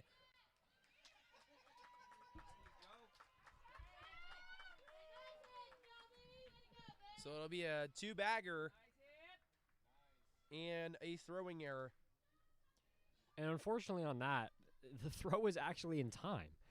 If the throw is low, something that I was always taught too when I was playing was you got to make it either on a strike on the line or a long one hop, or I mean even close to a small little pick from the catcher. But you don't need to go over, because if you try to throw higher, you can end up rainbowing it, getting less speed on the throw. If you just throw a strike low and let it bounce to the plate. Benedict over to Gilbert, and Gilbert somehow able to make the play on the fly, and that was a low angling line drive that Gilbert really made a nice play on. And so the Renegades have their work cut out for them. They need a run if they want to continue playing. We'll be back in 30 seconds.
We are back here on the Ohlone College Fremont campus. The Renegades need a run to keep playing and find themselves trailing by 8 here in the bottom end of the 5th inning. With 10 team hits for the Giants and 9 runs scored, the Renegades have 7 as a team, but only 1 run scored, and that's a frustrating number for them. 2 errors committed defensively, both of them coming in the 5th inning, and it was a clean game up until then for them. Which I would say arguably, but probably unarguably and convincingly, those 2 errors cost those 2 runs. If you, most definitely, I mean, they were also errors that you can mark down on the score sheet, but they're also mental errors. They're things that you've got to calm yourself down and relax under pressure and not make throws that are unneeded, which results in 2 errors and 2 runs. So it's going to be Roman, Henry, and Dale Saver all due up to try and extend this game for the Renegades. Roman finds herself behind in the count 0-1 as she fouled off her 0-0 delivery, and that 0-1 is missing the zone, low and outside. 1-1 the count. Rodriguez pitching a great game, giving up 7 hits, but only a run surrendered for her on the mound. She's got a good power fastball and rise ball combination that's been giving the Renegades trouble. Now 1-1, missing the zone, 2-1. Yeah, and if you look at Rodriguez's pitch scheme, it's not much. It's kind of been the same riser and 1 off speed here and there, but I would say 95% of her pitches have been her fastball, that the Renegades are either too early on but weak, or late and not getting down in time. 2-1. Outside for a strike.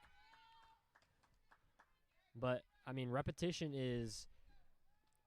and consistency is how you win games as a pitcher on the mound. As long as she's locating her spots and pitching how she needs to, then there's no way for her to give up more hits, or even with hits, give up more runs.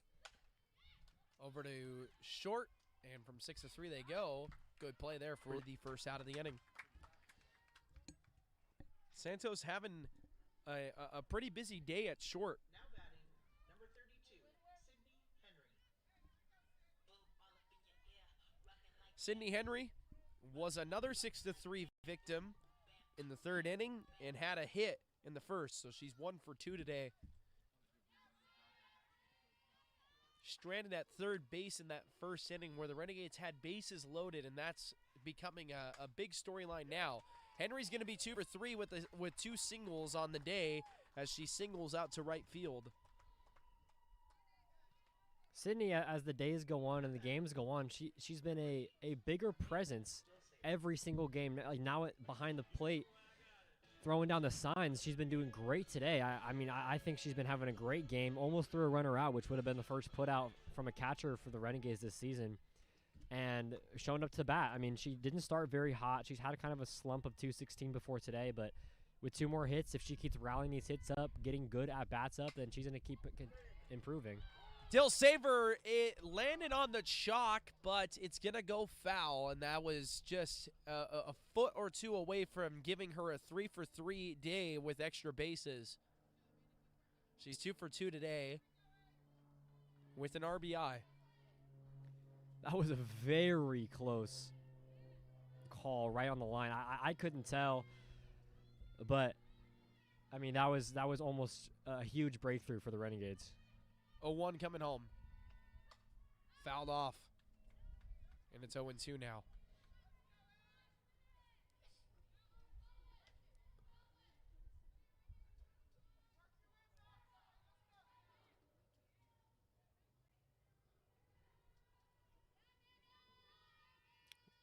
And so now with the 0-2 getting ready to come home from Rodriguez. She gets the signal from the dugout. Here comes the 0-2. Fouled off to the right side, and that had eyes on it. Yep. You can just tell by her body language, her presence. She's feeling confident. She's excited to be up there. She wants the ball over the plate, and she wants, I mean, this ball has her name written all over it. She's been putting the bat to ball very well, very aggressively, and I wouldn't be surprised if this results in a hit. Comfortable in the box as she takes outside for a ball there. And that's something that not a lot of her teammates could easily say either. But for Dill Saver, certainly very comfortable in the box right now. 1-2 getting ready to come home from Rodriguez. She kicks, you deals. It's outside again, 2-2.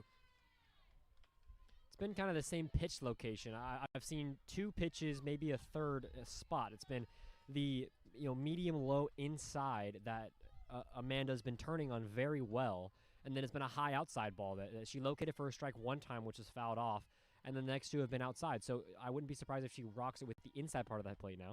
2-2, grounded to the left side and through for a base hit. 3 singles for Amanda Dill Saver. She's 3 for 3 on the day. And that's exactly what I was just saying. The next pitch, that's what I figured. You're throwing outside for 2-3 pitches in a row that were balls, and you're not liking the outside part of the plate as a location as a pitcher. So go back to your happy spot. Go back to the inside. Go back to that right or that left half of the plate. She did, but Amanda knew it. Amanda had it read. She's been on that pitch this whole entire at-bat and just put a nice, simple swing on it through the 5-6 hole and keeps the line moving. Taimani has the left field gap wide open for her here in this third attempt at the plate for her. She's 0 for 2, reached on the fielder's choice, though, in her second opportunity. She struck out in the first inning and, like I said, reached on the fielder's choice on a ground ball during the third inning of this game, which picked off Dill Saver trying to go to second. 0-1. Up into center field, and there to make the play will be Benedict for the second out of the inning. Here now is Gilbert.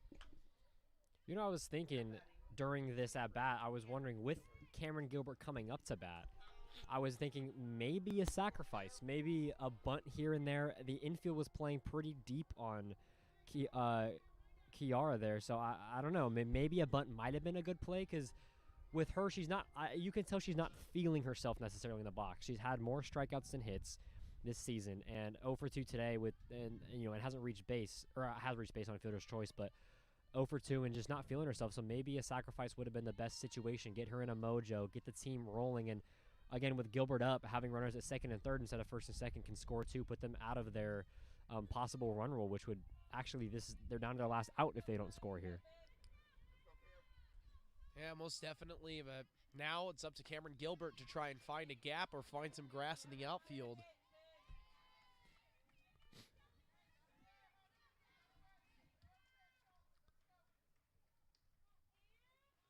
And so Cameron Gilbert, she's been swinging a hot bat lately, but today only a walk and a fly out. She roped one out to right field that saw Reeves, the right fielder, have to make an incredible play. This is grounded up to the pitcher, and from 1 to 3 they go to make the final put out of the inning.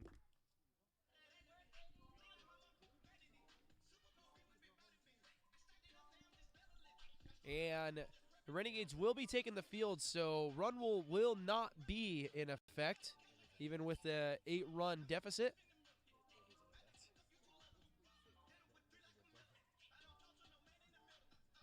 Correction, that's premature. So that'll end the game. It looked like the Renegades were getting out for their inning break warm-up stretch and tosses. My goodness, hello. But for the Renegades, a frustrating day. They left 8 total runners on base today. And it's going to end game 1 with a 9-1 score in a game that the Renegades feel like that they probably should be playing in still. Lot of runners left on base today for them. And pitching and defense, not good enough either. 2 defensive errors made by the Renegades defensively. And Logan Paxalingen had the start and just could not get comfortable on the mound. And she has expressed to us that the ankle injury that she had 2 weeks ago, which kept her off the field, it does linger when she is pitching. So it's hard for her to get comfortable on the mound. And that's something that is probably going to be prevalent as the week progresses for her. So we'll see if she has an opportunity to get back on the mound and try and get comfortable during game 2 of this doubleheader.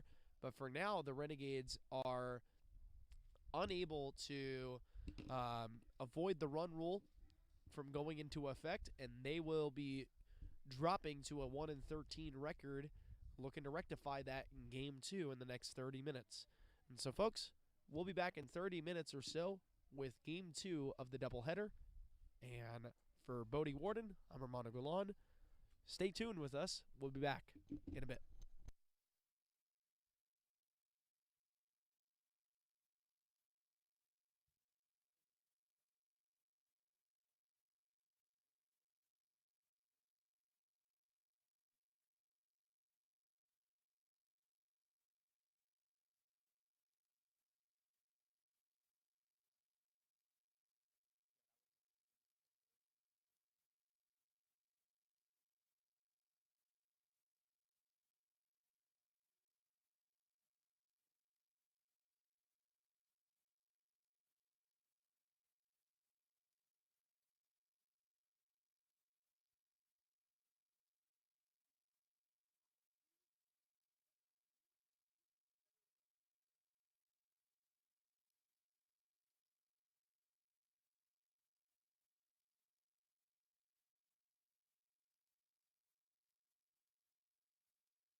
Howdy, folks in the live audience. Folks, we are about maybe 10 to 15 minutes away from first pitch in Game 2 of the doubleheader, so stay with us, and we'll be back in about 10 to 15.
Howdy, folks. I don't know if it was 10 or 15 minutes or if it was even anywhere close to my prediction, but it is officially game time here. Game 2 of our doubleheader between the College of Sequoia Giants and the Ohlone College Renegades.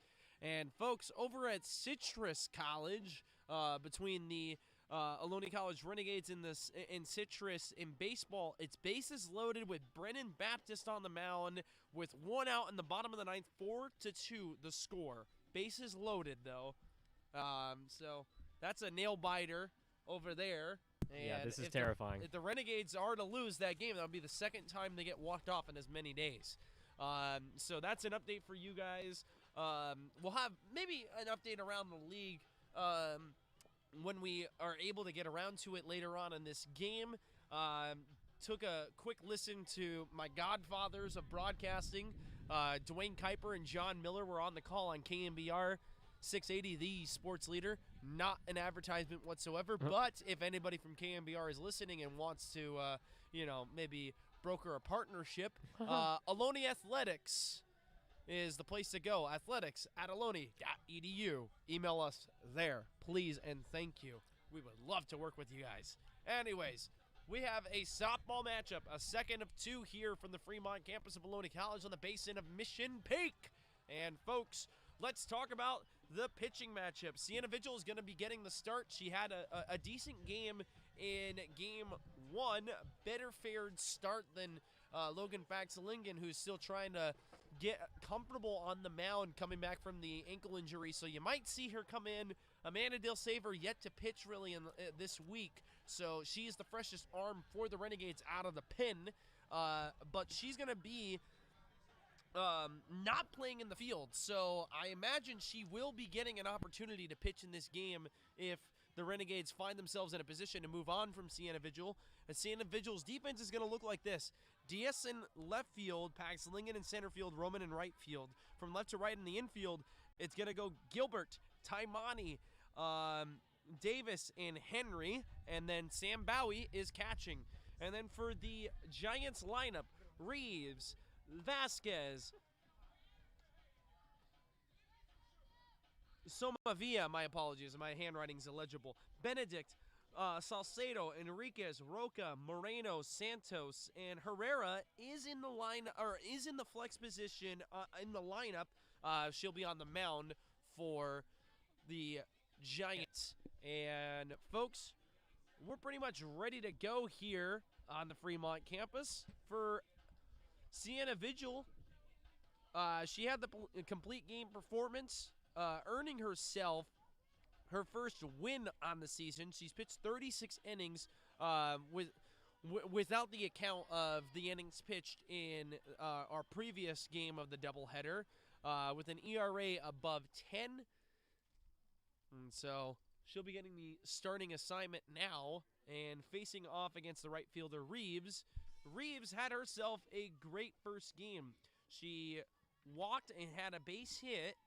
She was 1 for 2. In the only time that she was put out, first at bat of the game was a 5-3 put out over by Cameron Gilbert. The first pitch is in there for a strike at 12:18 p.m. here for game 2 of this doubleheader called Strike on the Outer Half. Here comes the 0-1 delivery home from Sienna Vigil. Grounded up the middle. Taimani running play. Good play on the backhand there for the first out of the inning. A 6-3 put out. Here now is Vasquez, the second baser. Second baser. That's a great way of putting it. That's a new one. I hate saying second base man when we're playing softball because second base woman. It's something we got to take up with the head of somebody somewhere. Well, you can just call it the way you want to. Taimani again. She bobbles it this time, and the throw back to first, not in time. So that'll be in E3, or E6 rather. Getting aboard is Vasquez. Here now is Somavia. Somavia was 2 for 4. She had 2 doubles. Later came around to score in the first inning, had 1 RBI rather in the first. Runner goes, and the throw not in time.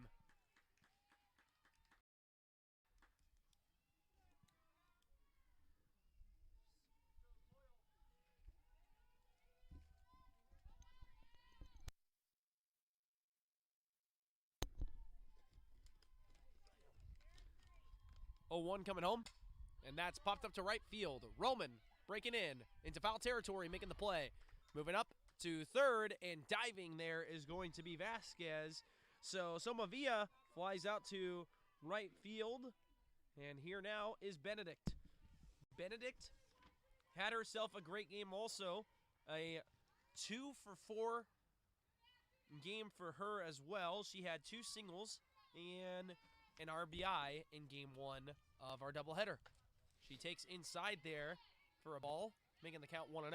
Something I can imagine the Giants are going to end up doing this game is probably stealing more bags. They're going to want to be more aggressive on the base paths. They all have really good speed, and they have the threats to steal. So, I mean, granted they did run rule them, but I would imagine that giving up those 7 hits and only 1 run, but the 7 hits is scary. As a team, you don't want to give up 7 hits and only win by 8. You know what I'm saying? Like they want to improve their gap of runs very positively. So I have a feeling that stealing bags is going to be one of their main priorities today.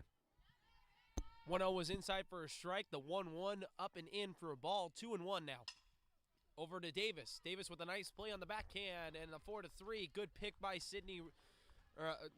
Sydney Henry over there at first base. She had to pick it as she had trouble with it at first, but records it for the 3rd out of the inning. So it went 6-3. E6 fly out to right field, and then a 4-3 for the first inning of play here in game 1. We head to the second half of the first inning. Home half of the first inning.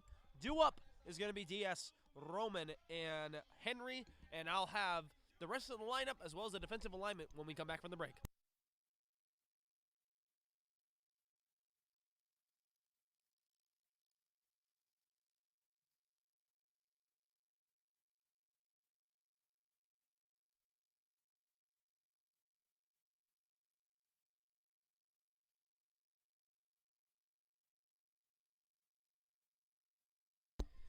Amanda Herrera is going to be on the mound for the Giants. This will be her 7th appearance on the season. She is 2-0 on the season with 23 1/3 pitched. She's given up 15 earned runs off of 17 total runs and 31 hits. 5 walks surrendered and 7 strikeouts earned. A Ks through 7 of 210, a whip of 154, and she is the only pitcher to surrender a round tripper on the season. Her defense is going to look like this. From left to right in the outfield is going to go Moreno, Benedict, and Reeves. From left to right in the infield, Somavia, Santos, Vasquez, and Enriquez. And then Roca, number 15, putting down the signs and squatting. Here now is Gianna Diaz, and after Diaz follows Roman. After Roman follows Henry. After Henry follows Dilsaver. After Dilsaver follows Vigil. After Vigil follows Gilbert. After Gilbert follows Davis. After Davis follows Taimani. And after Taimani, Pagzalingen. That is your Renegade lineup for Game 2. And for Diaz, she struck out twice and had a walk in Game 1 of this doubleheader, so still looking for her first base hit of the day. Something actually interesting about Amanda Herrera on the bump today is she's 2-0 and she only has 2 complete games. So her 2 wins have been complete games. This is grounded over to short. Santos with a nice play there for the first put out of the inning.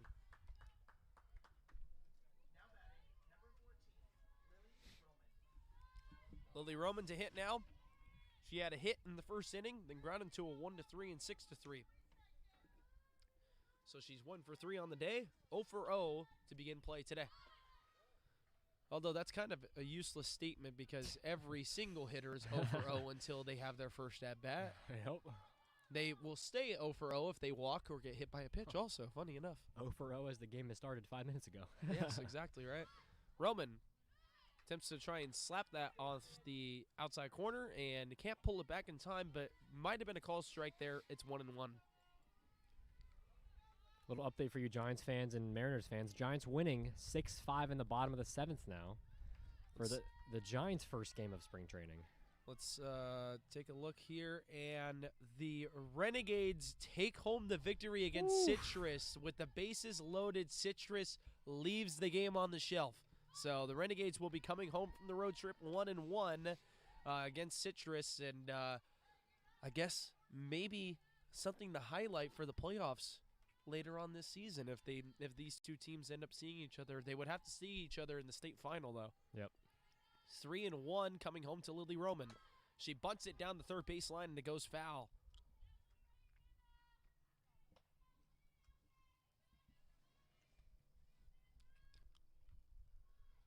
And so the Renegades baseball will be back in action next Thursday against De Anza College. And we're getting closer and closer to conference play. And that's going to be a walk for Lily Roman. So that'll be the second time she reaches base today. And that's a good base runner to have with Sydney Henry swinging a pretty hot bat herself. She had 2 hits. She was 2 for 3, only grounded into a 6-3. And that was in her second opportunity. Her first and third were base hits for her. Yeah, Sydney's playing well. She's seeing the ball well out of the hand. And rips it down the line at third base, and a short play back to second in time for the out there. So fielder's choice, you're going to mark that a 5-4 for the ground out on the fielder's choice, and Henry's going to get a board.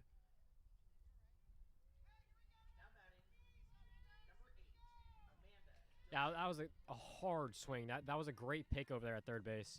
Somavia, great job at third base there. That's why it's called the hot corner. Exactly.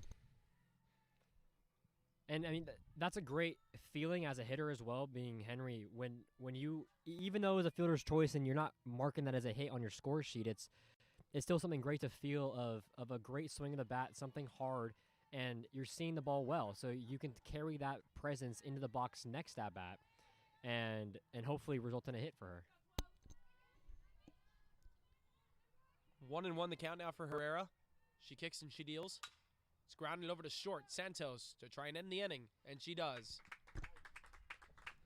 So the Renegades follow suit of the Giants with getting a base runner aboard, but not allowing the base runner to move up and score. And both teams with one base runner stranded here in the first inning. One hit for both teams, an error committed by the Renegade defense. We'll head into the top end of the second inning. It's 0-0 the score.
We are back here on the Ohlone College Fremont campus. You got Salcedo, Enriquez, and Roca due up here for the Giants and for the Ohlone College Renegades.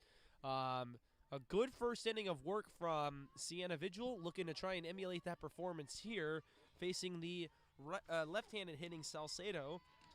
And Salcedo was a victim in 3 of her opportunities, now getting her first base hit of the day, and it's going to be extra bases. Could be 3 for her. She's going to drop anchor at second base, and Logan Paxton-Lincoln had a bit of a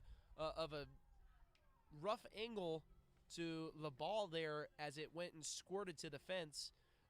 Lily Roman was able to clean that up for her to prevent the potential triple from happening there, but it's a leadoff double for Salcedo. She was 0 for 3 with a walk in game 1, now 1 for 1 today in this game 2. But she did reach also on a fielder's choice and came around to score. Yeah, that swing of the bat's got to feel great, honestly. Just great stripe up the right part of the field, right center. And just get the monkey off your back. Exactly. Could have been 3, maybe if she was thinking 3 to start, could have been a better jump, but leadoff double, you can't ask for much more. Enriquez trying to bunt on a pitch inside, and the Renegade left side of the infield caught between who was covering and who wasn't. But Bowie had that kick away from her, so the Renegades didn't even have a chance to try and stop Salcedo from moving up to third. So she's 60 feet away from scoring, and none out here in the second inning of this doubleheader. 2-0, missing the zone there. Sam Bowie tried to get the frame. Yeah, this is a very different second inning than the first inning. A leadoff double is not an amazing way to start as a pitcher, and it's kind of in your head. You want to pitch even better to get these outs Ball forced. 4, and that'll be a 4-pitch walk. But if you overthink it and overdo it, then it's going to result in missed pitches and missed pitches in the wrong part of the zone, which is what happened there. It didn't put even a competitive pitch near the zone on that 4-pitch walk. I would imagine if I'm number 15 here, the bat's on my shoulder and I'm just watching it. And Roca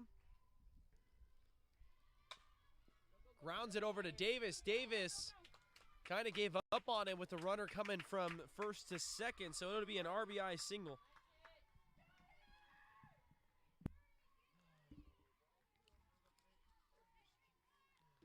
And Roca, the freshman, a nice rope over to the right side of the infield for that RBI single. Here now is Michaela Moreno.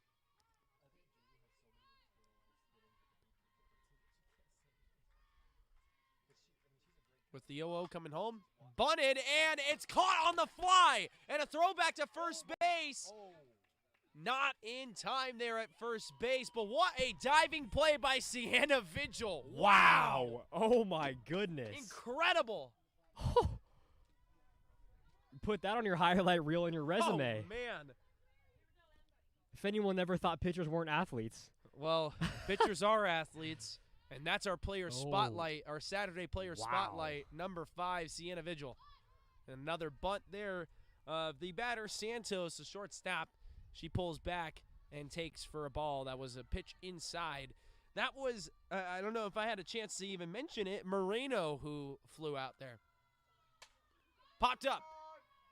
This is into left field. Diaz making the play. Second out of the inning.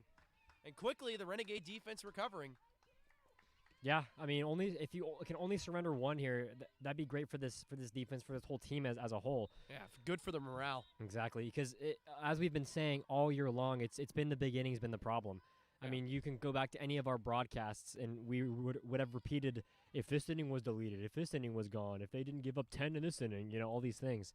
Yep. And if they can just do that, if you can only allow them 1 run per 7 innings, you're only giving up 7, and that's about what they've been giving up anyway. Through 5. So, I mean, keep them to 1 or less, and you got a winning recipe. Home plate umpire saying, hey, you're out of time. You got to get this game moving.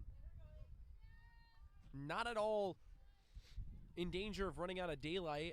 We were in danger on Thursday during Game 2, but that game moved by pretty quickly. Luckily, because Game 1 was 3 hours. So that's a wild pitch of Sienna Vigil right there that's going to allow both the runners to move up. But with 2 out, all she really has to do is just focus on the batter, Reeves. But that's also a tough assignment in and out of itself. Yeah. The rest of the league having a tough time retiring Reeves. Here comes the 1-0. Inside, and it's 2-0. I think the biggest positive for the team of the whole entire Giants squad is their eye at the plate is impeccable. They've been looking at the right pitches, swinging at the right pitches. There hasn't, I mean, even that pitch is called a strike right there on the outer half. That's a pitch that she doesn't want to swing at, and she's not forcing herself to swing at it. And if you can just keep being patient and swinging at the right pitches, you're going to result in a 440 average like Reeves has. So Reeves awaits her 2-0. Here comes, or 2-1 rather. Here comes, and it's in there for a strike on the outer half. So it's 2-2. That was not a favorable call for the Giants. I'll say that much. Lots of oohs and boos from the Giants fans here. 2-2. Swung on and fouled off to the right side. And for Reeves, staying composed, in a situation like this where you get that call on the outer half and you're thinking to yourself, man, I'm kind of getting the bat taken out of my hands right now, but still with an opportunity to get some damage across. 2-2, here it comes. Inside, and she fouled it off. good, strong stroke there through the inner part of the plate. Yeah, as a pitcher, when Sienna's been kind of targeting that outside and with that strike call in the outer half, the inside part might become a little absent because as a hitter, you want to protect that outer half that's just been called on you on a previous pitch. But Reeves showing no sign of being weak out there. 2-2 missing there, and it's 3-2. So this will be the 10th pitch of the at-bat coming home. The individual kicks and deals. Fouled off to the left side, so we'll have to go 11. Anytime a long at-bat is brought up, I think of, I don't remember the year. You can't even quote me on a year, but Brandon Belt was up in spring training, and I think it was a 20-something pitch at-bat that everyone was just laughing at, that I believe he walked, right? If I'm, or a single or something. Swung on and missed there. Good strikeout from Sienna Vigil to work through the jam and only surrender a run here in the top end of the second inning. The Renegade offense need to cover that run and maybe some more. Good opportunity with the heart of the order still due up. Vigil, Gilbert, and Davis all due up. We'll be back in 30 seconds.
And we are back here on the Ohlone College Fremont campus. Sienna Vigil, a pull-up legend, ready to swing the bat from the right side batter's box for the Ohlone College Renegades, who find themselves trailing 1-0.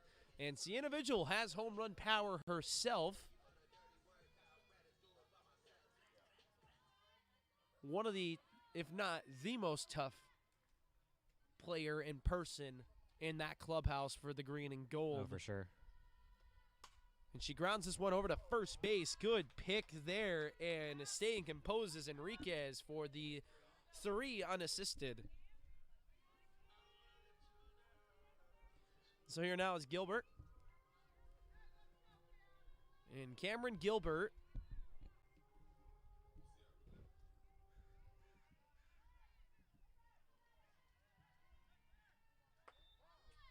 takes for a strike on her 0-0 delivery. Gilbert had a walk, then flew out to right field on a well-struck pitch, and then grounded out to a 1-3.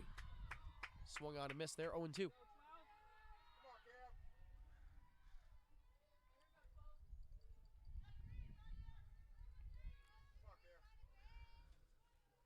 And Cameron Gilbert, 0-2, here it comes. Grounded over to short. Santos, tough play. Throw to first. Strong throw. 6-3. Here now is Caden Davis. Caden looking to add some more positive numbers on the stat sheet. It's been a rough season so far, hitting .056, one of the lowest batting averages on the team. Unfortunately, only has 18 at-bats, but, that's still a good amount. Played 13 games, which is one of the higher, actually, she's played every game so far. But, looking to add, all you got to do right now is just put bat to ball. Don't overcomplicate it. Don't overthink what your at-bat needs to be. just come out there and put the bat on ball up the middle and let it ride. And she's been productive. Only 1 base hit through the 18 attempts, but she has 2 RBI, and she's been on base twice. She's also scored 3 runs offensively for the Renegades. So every time she's been on base, she's come around to score. Look at that.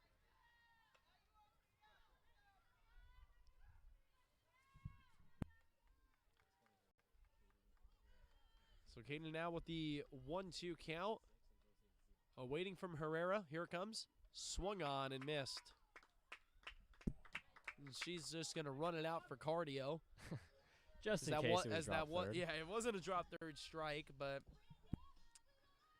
she strikes out, and the Renegades go down very quickly and quietly in the bottom end of the second. We're going to head to the top end of the third. It's 1-0.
Here we are, folks, on the Ohlone College Fremont campus. Ohlone Athletics, the YouTube channel you are watching this game from, and we thank you so much for joining us today. And we have gotten through 2 innings, 3 hits for the Giants and a run scored, a hit for the Renegades and no run scored, and an error committed defensively for them. Here now is Vasquez, second basewoman. And she takes, I believe it was for a ball. Yes. Want to know the count now. Something kind of funny I just saw on my social media feed. Fans, it says, the title said, fans are more concerned for Brandon Ayuk. I said, oh, well, why? Who really cares about Ayuk anymore? He's kind of thrown his career with the Niners away. Apparently he was on Instagram Live for 9 minutes with holding. Foul territory. And what a play by Sydney Henry. Incredible. She stayed with it the entire way, with the clubhouse converging on her ever so quickly. And she stayed with it, stayed poised, and made the play in foul territory. That's a great play. Incredible. Yeah, as I was saying, apparently Brandon Ayuk was on live stream for 9 minutes, holding an ice cream cone in his car and letting it melt on him for 9 minutes and ended the live. And that was the whole entire live stream. There are very rare times I find myself agreeing with controversial Sports Illustrated beat writer Grant Cohen. But Grant Cohen came out when this whole situation started with Brandon Ayuk, saying that the 49ers and the Ayuk family need to work together to bring psychiatric help to Brandon Ayuk, and I think he might be onto something. Yeah. I mean, you see, and I mean, I'm really not trying to make light of a situation at all with Brandon Ayuk. As a matter of fact, I'm trying to do the complete opposite. You see these things happen, and you see these behavioral issues happen off the field, and players start to spiral out of control. And when they spiral out of control, commit some actions that are, unerasable. Yep. And you would hate that for the person that is Brandon Ayuk. So that's going to be a 4-pitch walk to Somavia. Vigil again, continuing with her struggles that we've seen her have with the extra bases, or not, excuse me, extra bases, the free bases, the free paths to first. I mean, coming in at double the amount of walks as any other pitcher for the Renegades. I mean, granted, she does have 15 more innings than everybody else, so there is also that, but compared to 16 walks of Logan to 33 walks and counting, this was before today's stats. So it's just the free base is the hardest part for her right now. Benedict is in now. She takes a strike from Sienna Vigil, and that's always good practice to have. Is take the first pitch that you see when you see a 4-pitch walk the at bat before. Mm-hmm. If they throw a strike, good on them. If they don't, then you continue to take. That's grounded over to the right side and foul, and Sydney Henry gonna run with it the entire way as Sienna Vigil picks up the rosin bag, gets it rubbed up on her right hand.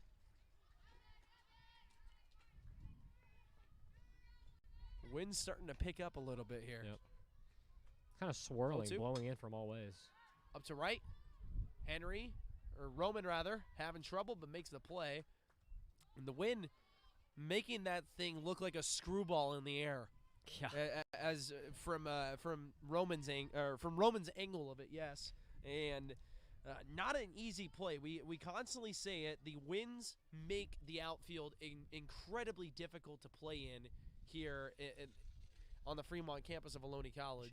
And, you know, especially for the road teams that come here and play, it's a bit of an unfair advantage for the Renegades because they get to practice in it, and it's hard for them to make the adjustment to it sometimes. Giants not having a trouble with it, though. They're playing it exceptional out there. And we got a pinch runner coming in. That's going to be number 16. I said her name earlier, but already forgot. Noemi Aldana at first base now and running for the Giants, and she's going. Throw to second and kicks away from Taimani, but Davis covers quickly there to avoid the error or any additional 60 feet. Pitch was called a strike, I believe, there at home plate, as the home plate umpire was holding up his fist.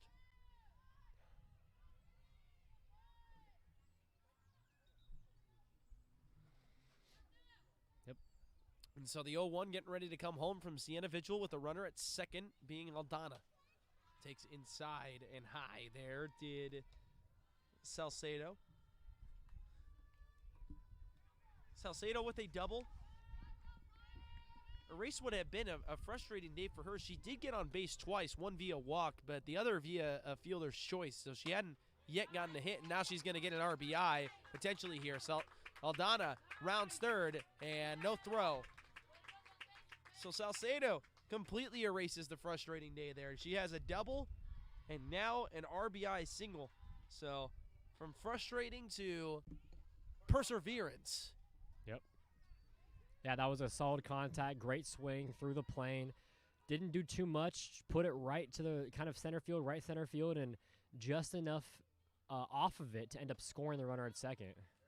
In there for a strike to the batter, Enriquez.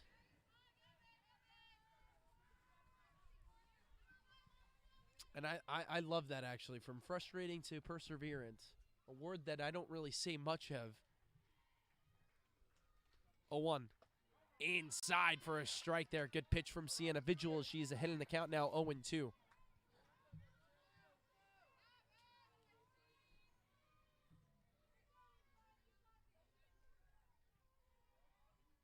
Coming home. Grounded over to second base. Davis, the short way to Taimani for the final out of the inning. So that'll be a fielder's choice 4-6 for Enriquez. And the Renegades will keep the deficit right where it is at 2, only surrendering a run here in the top end of the third off of 2 hits coming from the Giants. They have 4 as a team total and 2 runs scored and no errors. For the Renegades, 1 hit, 1 error, and no runs scored. We'll be back in 30 seconds after this quick break. Ohlone Athletics YouTube channel, Ohlone Softball, broadcasting live from the Fremont campus.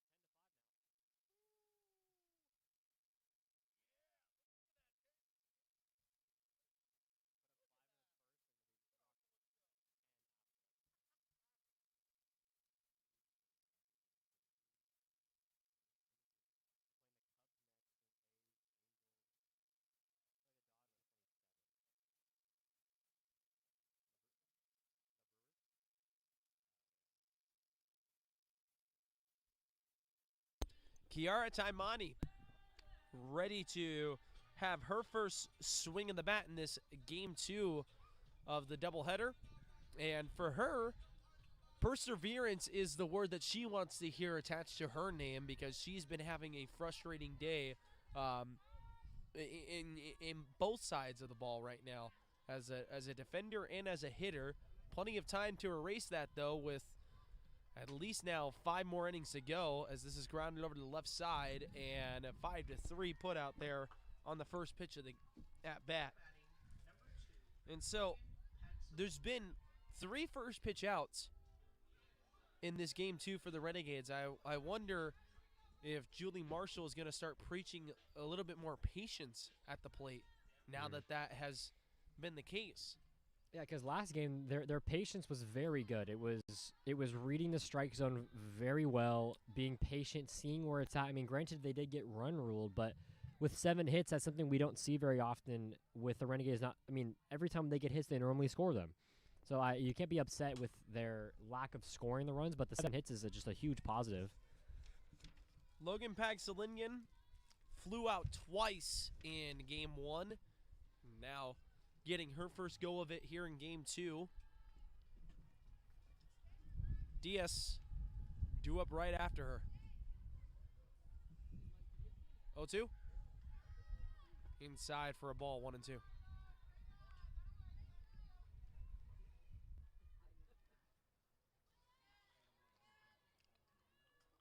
Herrera looking for a put away. 1-1 or 1-2. Over to third base again. And from 5-3 again. Somavia's having a busy day. That'll be the 3rd time she's been tested in this game. And here now is Gianna Diaz. Diaz. Lined and fouled to the left side. Almost an ace there for Somavia. I was going to say, I'm almost hoping it goes to Somavia just because. Give her all 3 outs, why not? Give her the ace. Yep. So far, everyone's been early, so it's looking like it. 0-1, here it comes. Up to left field in the park. And making the play in left field there will be Moreno for the final out of the inning. And so the Renegades retired very quickly again. They trail by 2 as we head into the top end of the 4th. 2-0.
Here we are in the top end of the 4th inning, folks, and due up is Roca, Moreno, and Santos. It's 2-0 in favor of the Giants with 4 team hits for them and 2 runs scored. No errors for the Renegades. 1 error, 1 team hit, and no runs scored. Sienna Vigil's 0-0 delivery bounces to the plate, and it's 1-0. And Roca had a base hit that scored a run. Salcedo was the runner. This is up and out to the right side to make the count now 1-1. I want to shout out something, not really shout out, but just question, how many foul balls to the right side have we had today? This has got to be I've some lost record count. number. I mean, this is insane. It's definitely over 20. Yeah, I'll go ahead and venture to say that. The fans have been ball dutying all day, looking for all the softballs that we've been losing. To the right side, Roman in fair territory making the play.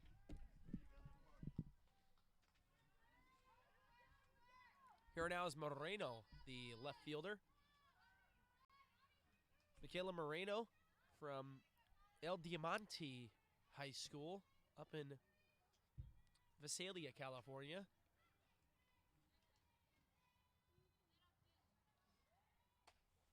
Takes on the outer half for a ball.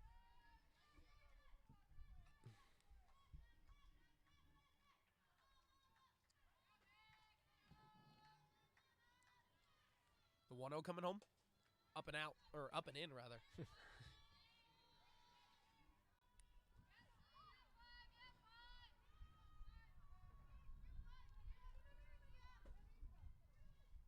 Two 0 coming home. In there for a strike.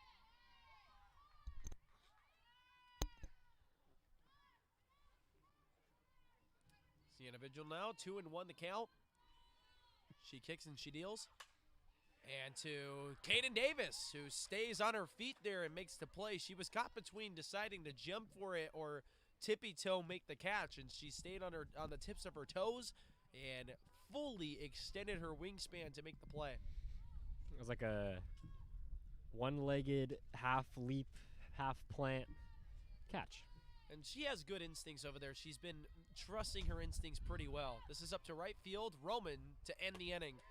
That was Santos who flew out to right field, and it's a 1-2-3 inning.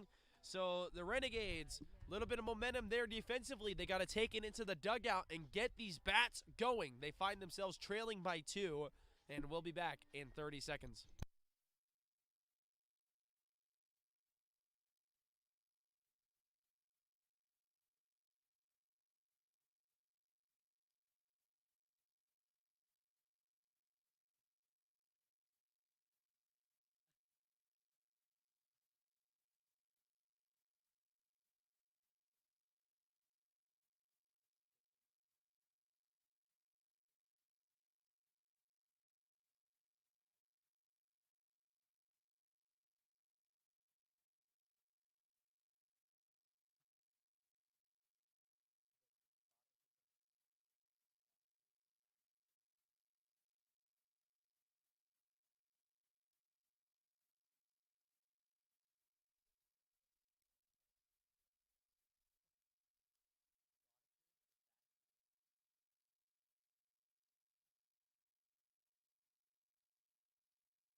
We are here in the bottom end of the 4th inning for the Ohlone College Renegades home half. It's going to be Roman, Henry, and Dill Saver due up. These are bats the Renegades really want to get on and get across.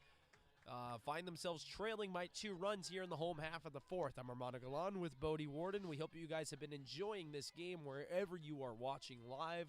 We thank you, whether you're a Giant or a Renegade. Let us know in the comment section who you're rooting for. Do you have a kid on the field? Do you have a sister, a daughter, or granddaughter on the field? Let us know. And let us know also where are you watching from? We'd love to know all that information.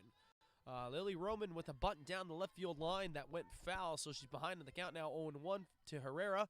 And she grounds this one over to Santos. Santos and Somavia both being tested a lot there on the left side of the infield, and both of them passing the test with flying colors. You know what's so interesting about where Santos plays? She plays like right in the 5-6 hole, and the whole entire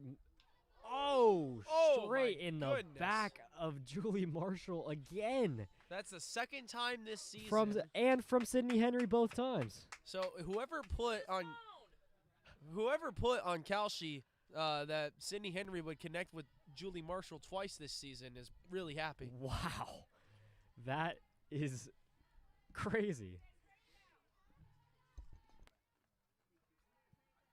0-1 the count now to Sydney Henry from Herrera.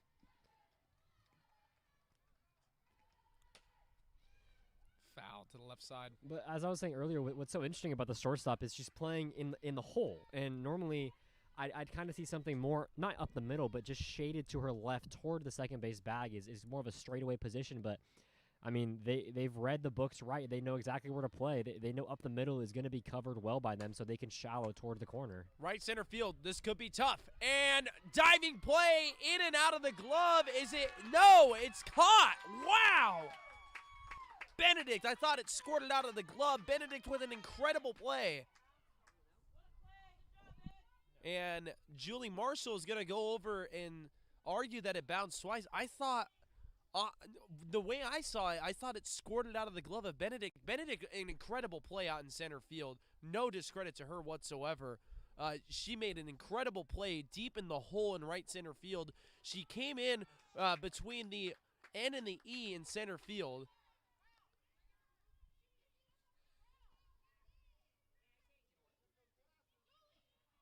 And the Renegades are not happy with that call. As I said, I thought I saw it with my eyes that it hit the ground when Benedict was making the diving play, and that was just a tough play by her. She was coming from in between the N and the E at Ohlone in center field, and had to make a play deep in the hole to try and catch that ball. And unfortunate for the Renegades is the call will stand on the field. And Ermi wants to protest the call over at first base, but the Renegades are just going to have to move forward as the game is going to progress here. Dilsaver want to know the count.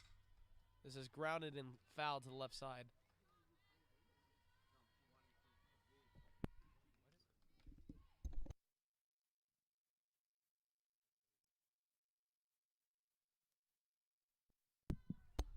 So 1-1 the count now to Dilsaver.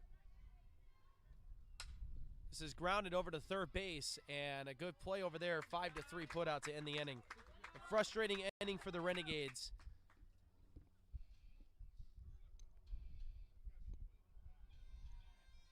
And so, one team hit for the Renegades and one error with no runs scored. And for the Giants, 4 team hits, 2 runs, and no errors. We'll be back in 30 seconds after this break.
All right, we are back here on the Ohlone College Fremont campus. The away half of the 5th is due up here for the Giants, and it's going to be Reeves, Vasquez, and Somavia's spot.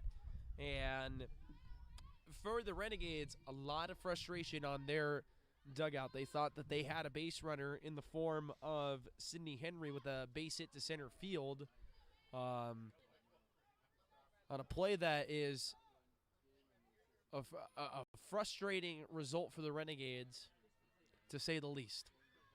Yeah, Julie, you can't even say getting her money's worth because she wasn't tossed, but getting her voice out there, telling the umpire, hey, I mean, she's saying, I don't agree with that. But you only do so much. You know, we're a community college group. We don't have replay. We don't have challenges. Yeah. You can't do anything about it. It's just 2 umpires out there. But you know, they're going to want that back. Hopefully they can use this as a little fire to their team and light them up, because so far we've been saying. And that squirts out of the glove of Sienna Vigil. Throw back to first, not in time. Sienna Vigil almost had a repeat performance of a diving comebacker play on the fly, but it kicked away from her when she tried to dive for it. So That allowed enough time for Reeves to get aboard. No error to speak of on that play. Incredible effort from Sienna Vigil, but she will be a little disappointed with herself. Knowing her as a person, she'll be a little disappointed that she didn't come up with the play, but no discredit to her. Base hit. Well, what's interesting about that play, too, funny enough, she probably didn't even need to dive. If she just kind of let it bounce and pick it up and throw to first, might have been a better result, an easier play. Yeah, I mean, but it's very rare you get a comebacker as a pitcher where you can dive. It's weakly hit and you have plenty of time to make the play. Usually that has eyes on it. Up to left field, Diaz. High fly ball. Making the play there.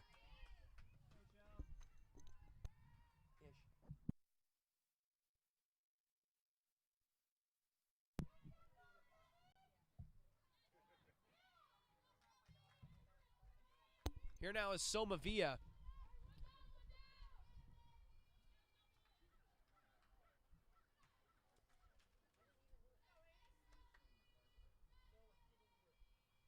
And Soma Villa grounds it over to Caden Davis. That was sharply hit. It's going to go all the way to the fence. This could score a run on the double here. The runner rounds third. No throw home.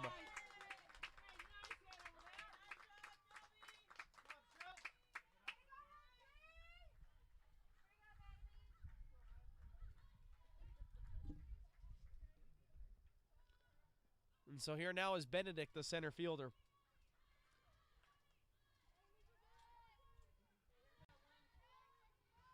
All right, so we got our first comment, and Amanda Herrera has her, I believe, aunt, either aunt or yes, sorry, aunt, because it's niece. Hello. Hello. Yes, but extended family watching over from Fresno, California. Thank you for joining us. Soma Villa on a wild pitch from Sienna Vigil while was learning how to speak English again, moved up. And that's going to be through the infield, 5-6 gap for Benedict for a base hit. As a team, these are one of the rougher spots to be in because these 2 runs in this inning haven't been to you. It's just been good contact. There's nothing to blame. There's been no errors for this inning. There's been nothing that they've made a mistake on. It's just great softball from the opposing team. Just tons of exit velo, Yeah. sharply hit ground balls. I mean, bat to ball and good outcomes. Yep, nothing in the air has gone past the outfield, so. And that's going to be a pass ball for Sam Bowie that allows Benedict to move up to second.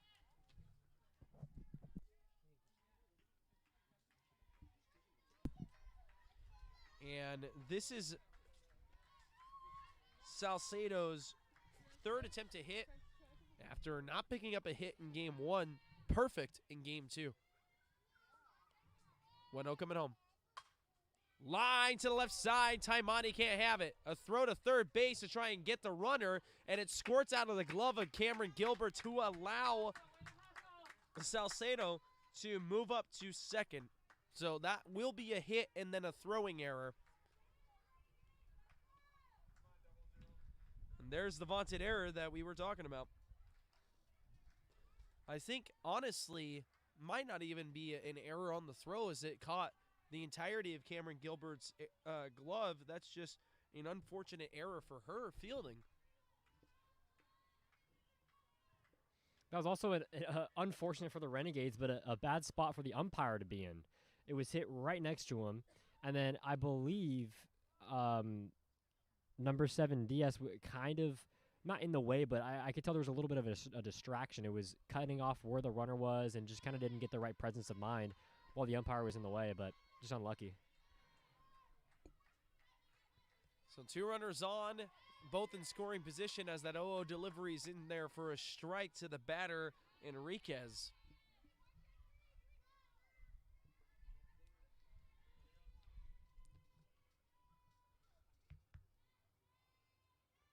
The 0-1 coming home now. And it's grounded and making a play at the plate to try and steal the bag at home. And getting tagged out is Benedict. Salcedo does move up, but there's 2 out in the inning now. And so Sam Bowie, we talk about it all the time when there's a wild pitch or a pass ball about trying to keep the ball in front of you. That is the ultimate result right there of keeping the ball in front of you and allowing yourself a chance to make the tag. And Sam Bowie, it works out for her. And good job there to make sure that did not get past her on that pitch that was up and in from Sienna Vigil. And funny enough, on that last play, that was 100% a suicide squeeze. She had to get that bunt down to make the play, but unluckily enough for the Giants, the ball bounced to the plate, and she couldn't put the bat on the ball. And, good play by Bowie to keep it in front, but that was a break for the Renegades and just unlucky fortune for the Giants. So Sienna Vigil will pitch away here with a 2-2 count with 2 out. She kicks, she deals. It bounces to the plate, and Sam Bowie keeps it in her glove. 3-2 now the count. On deck, after Enriquez is Roca Spot, and she is on deck. Roca, number 15, the catcher. 3-2, full count. Who wants it more?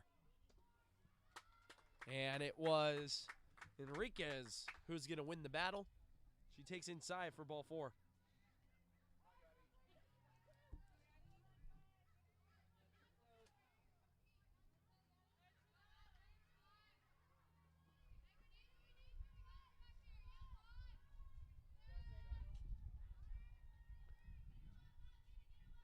So Roca now, the catcher, with a base hit and a fly out in this game. She grounds it over to Davis. Davis, great play, and a throwback to first in time for the out. So that will end the inning, and the Renegades trail by 4 as we head into the bottom end of the 5th inning.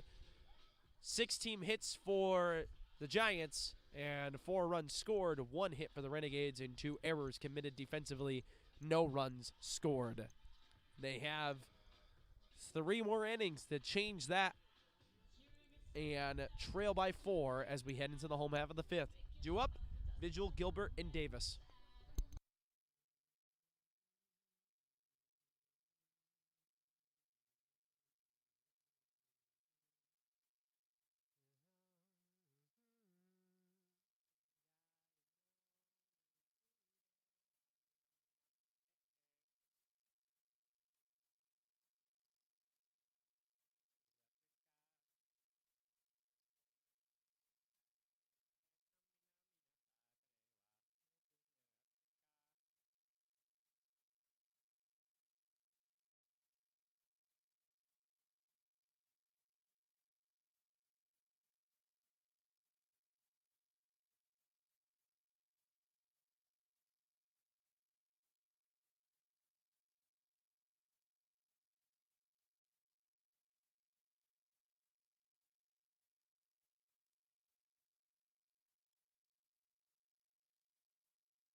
Sienna Vigil to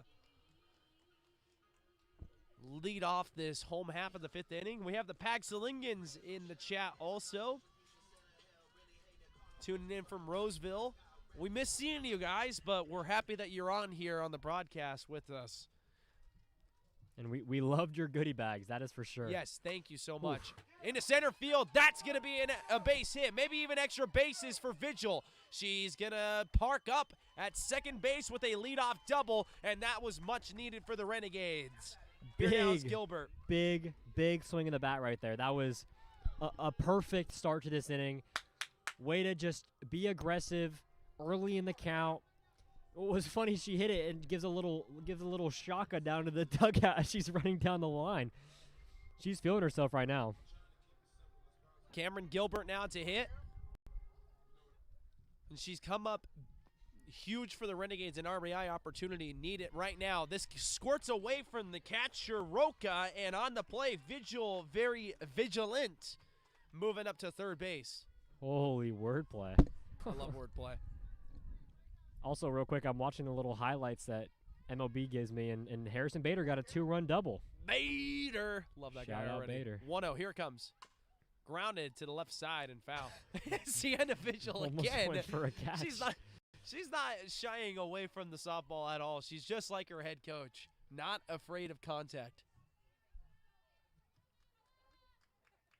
I guess that's why they're one and the same. Funny enough, Sienna Vigil was picked by Ermi and by Julie as a player that they would want to be stranded on an island with. Huh. It's not much to be said by her teammates, but by her coaches, yes. Yep. You know what? I would take that trade also, personally. My goodness, I can't English. 1-2 the count as Gilbert swung on and missed at her 1-1 delivery, so she's behind in the count to Herrera. 1-2, here it comes. Grounded to the left side, or right side, and foul. Hey, I know my left from rights. Cameron is battling.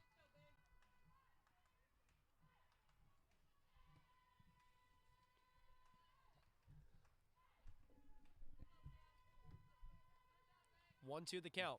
Herrera awaits. She kicks, she deals. Inside, and a good sliding stop by Roca. Doesn't want to allow a pitch to get behind her again, as that could spell the first run of the game for the Renegades. 2-2 the count now. Looking at hopefully a big inning for them here. Grounded to the right side, and a diving play at second base. Recovering there for the putout, but the Renegades do score the run. That's a big run for them, cutting the deficit by a third. It's 4-1. And honestly, correction, by a quarter. I was going to say, where's the math on that? But that's honestly a big run and a big out for the Giants. That was a great play, being patient, just stopping with her glove and throwing out at first, because if you don't get that out, you now have a runner at first with nobody out, and you're continuing that momentum change.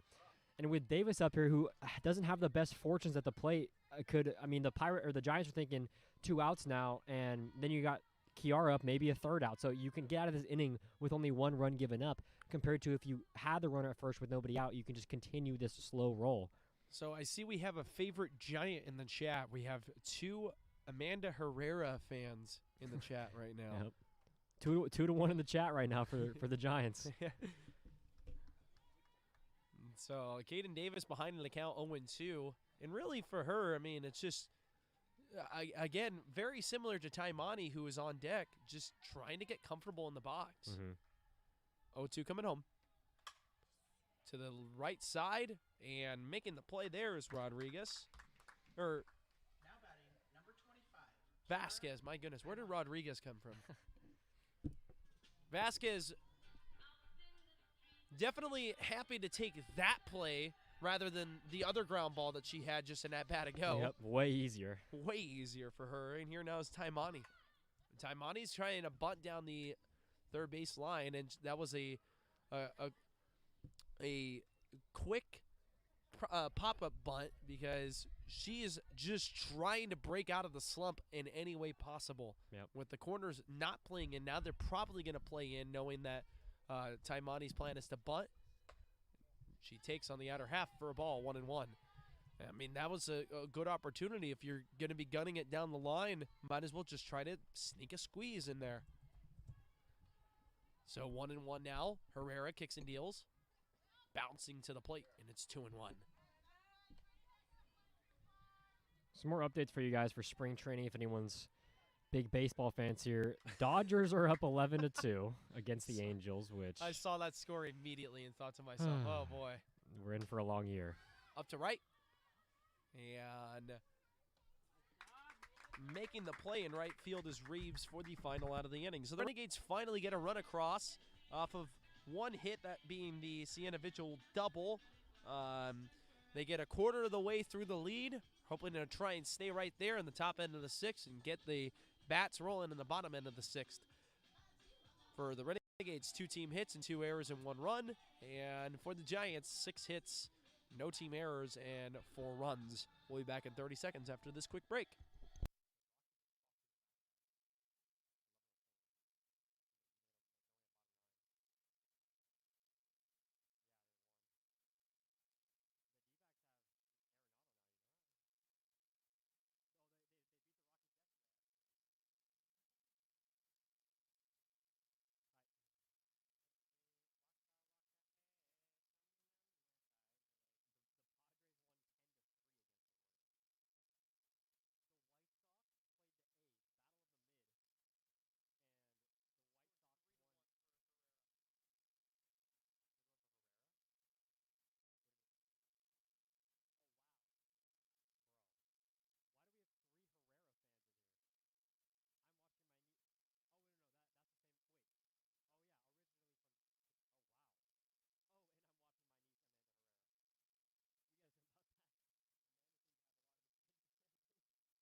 We are back here on the Ohlone College Fremont campus, and for the extended family of the Herrera family, they're definitely very happy with what the result is so far.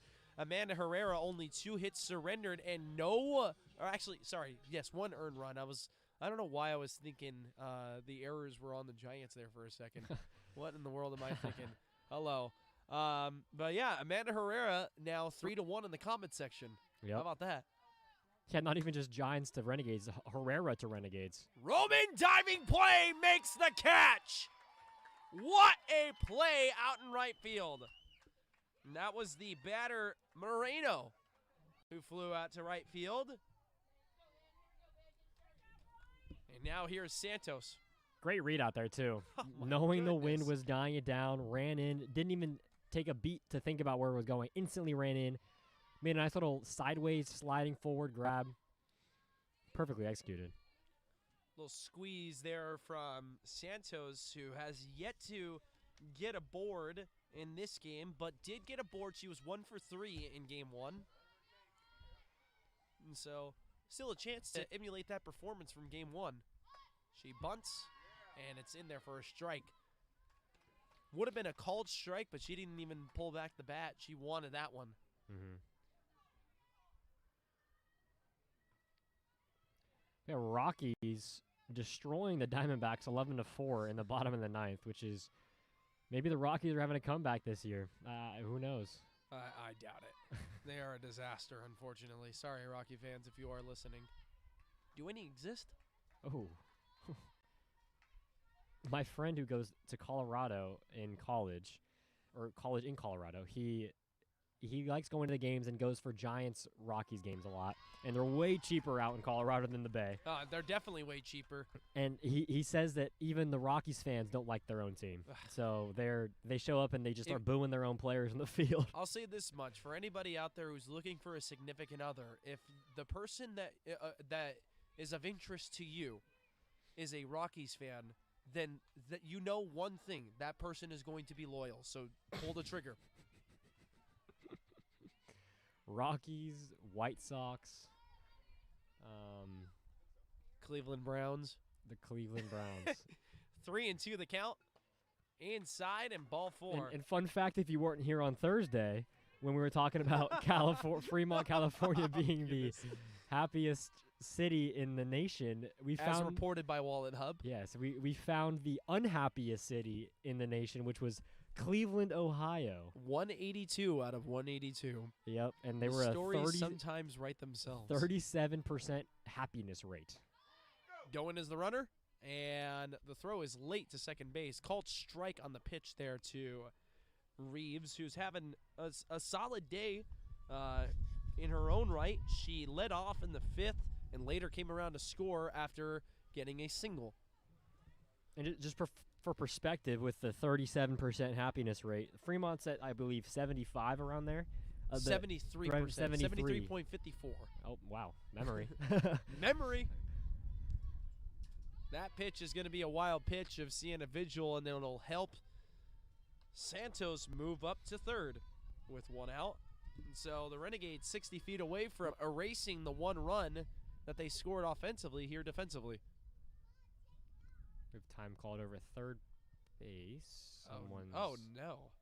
So it looks like Santos might have tweaked something in the lower body when going into 3rd, maybe even into 2nd. Her left hand, it looks like she's kind of holding it interestingly. Maybe jammed her fingers, perhaps. Potentially. 1-1. That can happen. I mean, you know, for those of you who don't know, rather, if you dive into the bag, if you're headfirst diving into any bag, whether it's 3rd base, 2nd base, whatever, and you don't place your hands in the right spot, you can actually snap your fingers. That's the worst case scenario, of course. Paxalingen in center field can't make the play.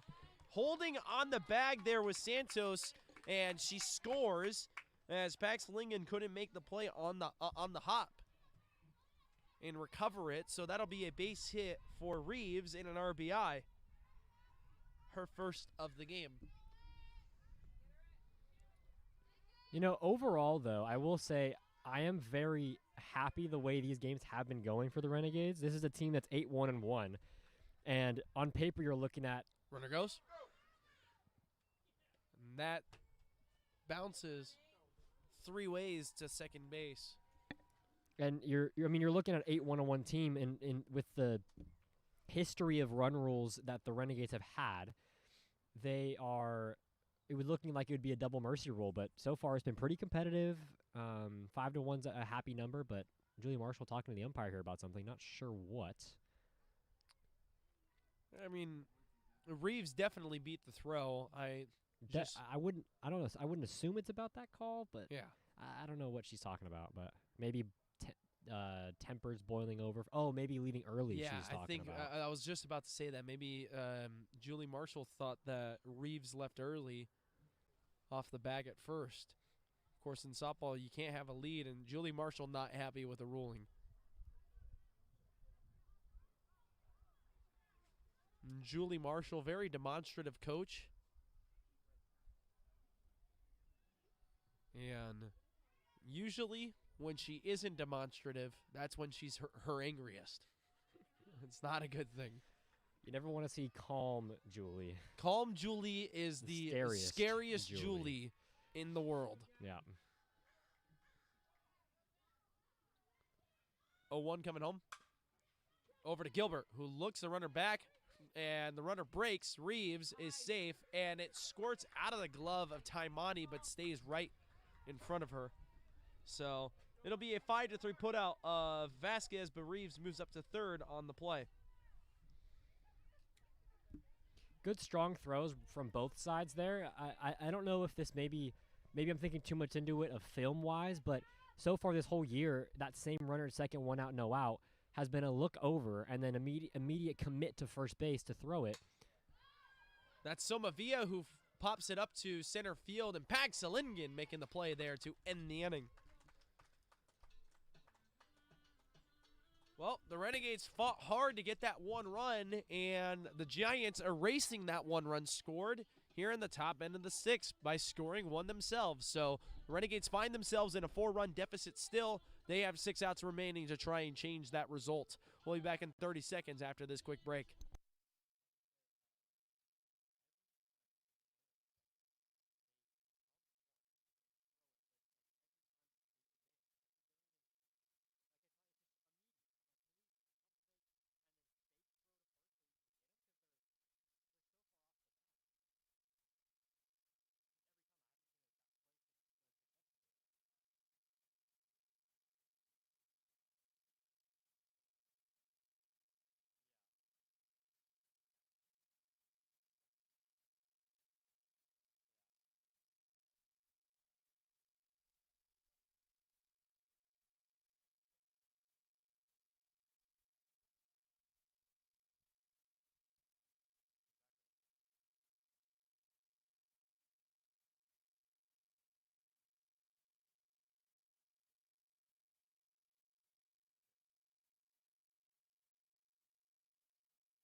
Here we are, folks, in the home half of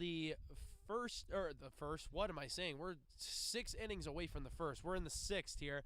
And, folks, from the California School of the Deaf in Fremont is number 17, Izzy Bird. Her first opportunity to swing the bat on the season for her. As she takes, and the count is now 1-0. She's in at Pagsalingen's spot. And Julie Marshall probably trying to just get a fresh bat in there and a fresh look in there for the Renegades. 2-0. We don't have anything yet. Oh, you don't have the list? No, or we don't have it. There's a set The 2-0 coming home, and it is 3-0 now. No, not yet. Because Julie has to record it. So. Because I want to be able to hear her being called. Do I have to ask the coach to do that? Or? Yeah. 3-0 coming home, and that's going to be a 4-pitch walk.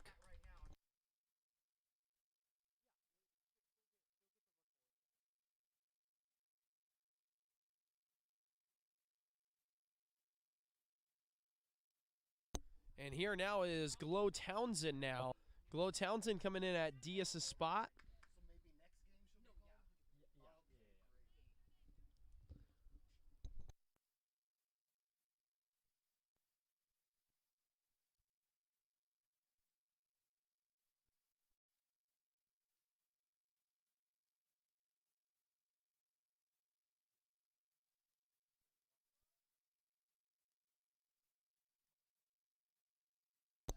And so Glow Townsend now ready to swing the bat. Her first opportunity to swing. And Arika is on deck for the Renegades in at Roman's spot. This is grounded over to second base. And Bird is going to be forced between first and second. But on the play, Townsend is able to move up and get safely to first base. So it'll be a fielder's choice. And here now is Jasmine Arika.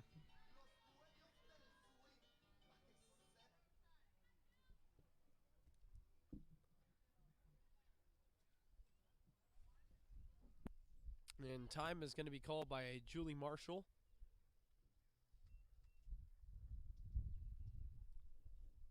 To confirm the double switch substitution for the Renegades.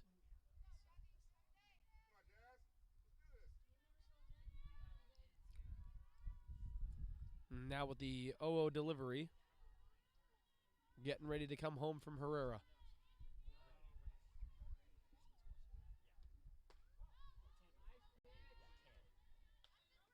And it's in there for a strike. 0-1.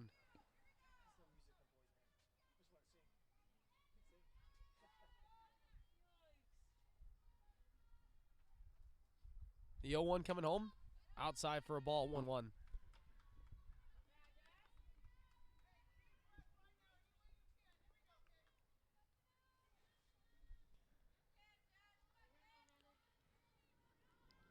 One and one the count now to Herrera, or from Herrera, and this is up to right field and down for a base hit. Glow Townsend to second, and Arika to first.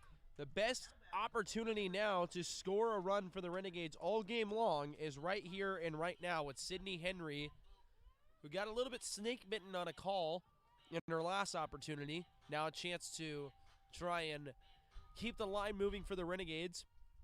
2 runners on for them with Dilsaver on deck. This is grounded over to third base. A 3 unassisted and back to first in time.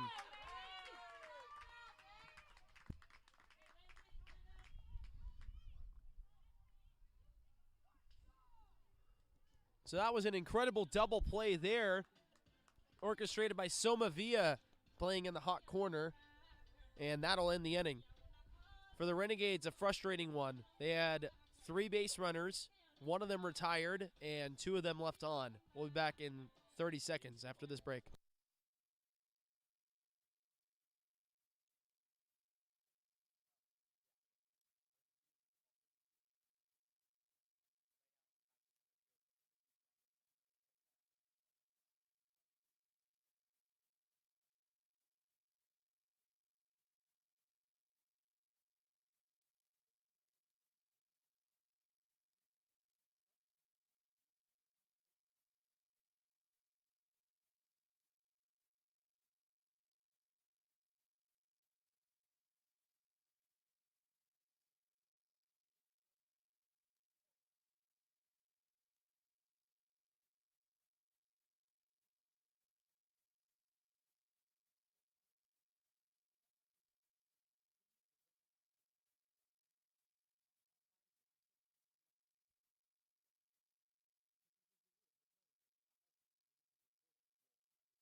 Benedict, Salcedo, and Enriquez due up here for the away half of the 7th inning for the Giants in a game that has been largely dominated by them.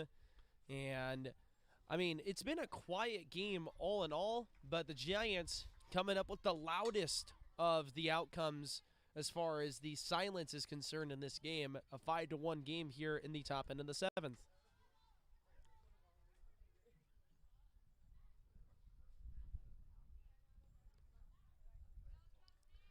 As Benedict fouled it off to the left side on her 0-0 delivery that was bunted. And the 0-1 bouncing to the plate, 1-1 the count.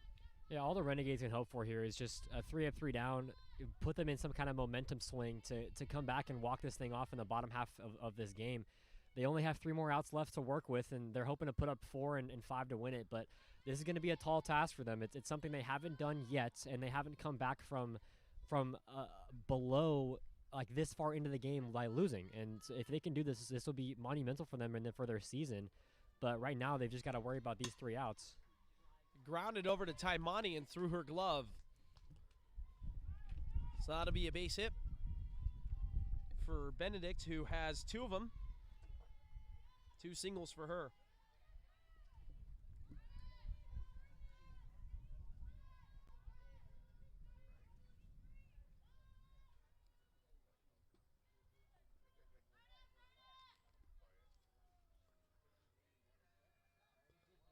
And so with the 0-0 delivery ready to come home, here it comes.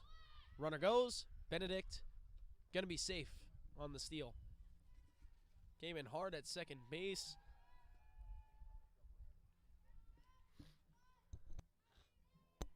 Salcedo, the hitter, designated player today. Perfect. 3 for 3. Yep. And something funny about that slide at second, her left foot, her leading left foot into the bag didn't even come down, didn't touch the bag. It was her back right that touched it. So if that was a quicker throw and tag applied sooner, she might have actually been out, even though she was there way earlier than the throw.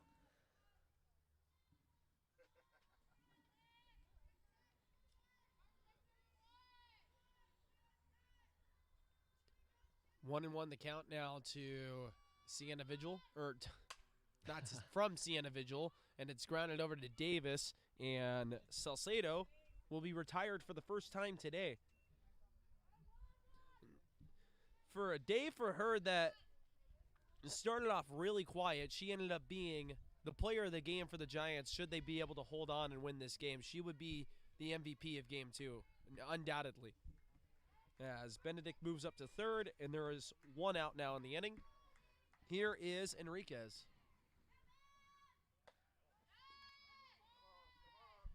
Inside for a ball, and it's 1-0.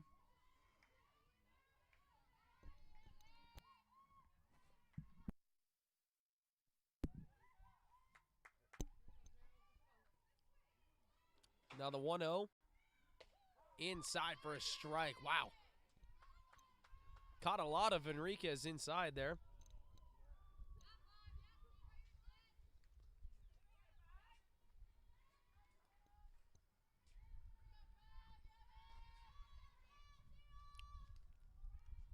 Now the 1-1 coming home. Foul back to the screen. 1 and 2. This is a big inning for the Renegades. If they can just, again, limit the damage, but you don't want to be down. Down by 4 right now is going to be their tallest task to come back from this whole season. But down by 5, and if they score this without giving up an out, then you have more hitters up to bat, feeling confident about extending their lead. You've got to get this out here. You cannot surrender a run. Otherwise, this game, I mean, you can pretty much kiss it goodbye. Good sliding stop there from Bowie on the 1-2 delivery that bounced to the plate to keep it in front of her and not allow any wild pitch or pass ball there. It's 2-2 now the count, and Vigil kicks and deals. Foul to the right side. Lily Roman wanted to try and make a play on it, but nobody really was going to be able to get there. 2-2 still the count to Enriquez, who's walked twice. Still, the first base hit on the shelf for her, but, I mean, you walk twice, you get on base twice. Not a bad day whatsoever. 2-2, here it comes. Inside, strike 3 called. great pitch right there on that. I mean, she knows where the strike zone is and where it's being called from, and that inner half has been leaning towards Sienna for this whole at bat. So it's just a great location. You know that it's not something that the hitter wants to foul off because it's very easy to miss it, but a great location, great spot, and I mean, way to execute a pitch. In at Roca's spot now is going to be number 18, Andrea Mendoza from Fowler, California's Fowler High School.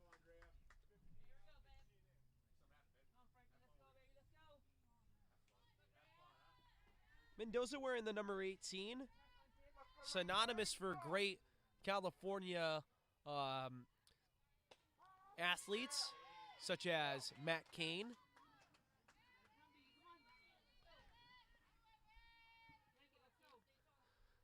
Oh, and 1 the count to her. The 0-1 delivery getting ready to come home from Sienna Vigil. Here it comes. Up and in. You know, I will give it to you, partner. I don't know how you remember these numbers and names so easily. I mean, I don't know. I have a very photographic memory. So if I see a face and I see a number, it's very it's associated. It's a very associative thing for me. Yeah, because I'll see. I mean, I love Matt Cain. I would 100% know his number 18 after it's been told to me. I'd be like, oh yeah, of course he was 18. But I could never think 18 and associate him with it. That's impressive. I will never forget the day that Matt Cain threw his perfect game. Yeah. I was 11 years old on that day. I went out with friends, as 11-year-olds do. Came back home and it was the 7th inning. My dad was watching the game and I said, "How's it going?" And he said, "I can't say. Can't talk about it. I can't talk about it." It's unwritten rule. And he was like, I'll explain to you when the game's over. It was that serious. It was. And beforehand, at 11 years old, I didn't know what a perfect game was. I didn't know what a no-hitter was. I didn't really understand the nuances of a game that we call baseball, that we call softball. But now I do. And, I mean, it was an incredible moment to grow up to. 2-2, here it comes. Outside for a ball, 3-2. Just the pitching staff in general. I mean, that might be one of the greatest pitching rotations the Giants will ever have at the time. Lincecum, Kane, Bummy, Vogelsong. You had all these Zito. Guys. Yeah, I mean, you had all these guys who, from 2008. Right center field, base hit. RBI, double for her. So Mendoza keeps the line going. Good piece of hitting for her. Finds the gap in right center field for an RBI. That'll make the score now 6-1. Yep. Yeah, that pitching staff for so long was so dominant. I mean, Lincecum with 2 no-hitters, Kane with a perfect game. It was very impressive. And so Versteeg is going to be coming back in now for the Giants. It'll be her second time coming in as many games, and she's in at Moreno's spot.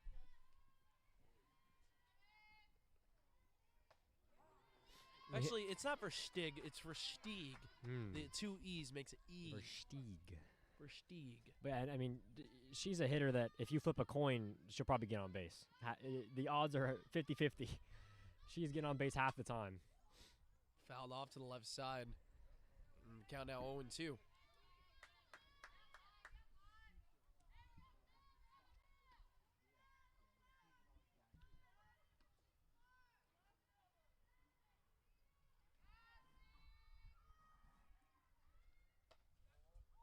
Outside for a ball, 1-2.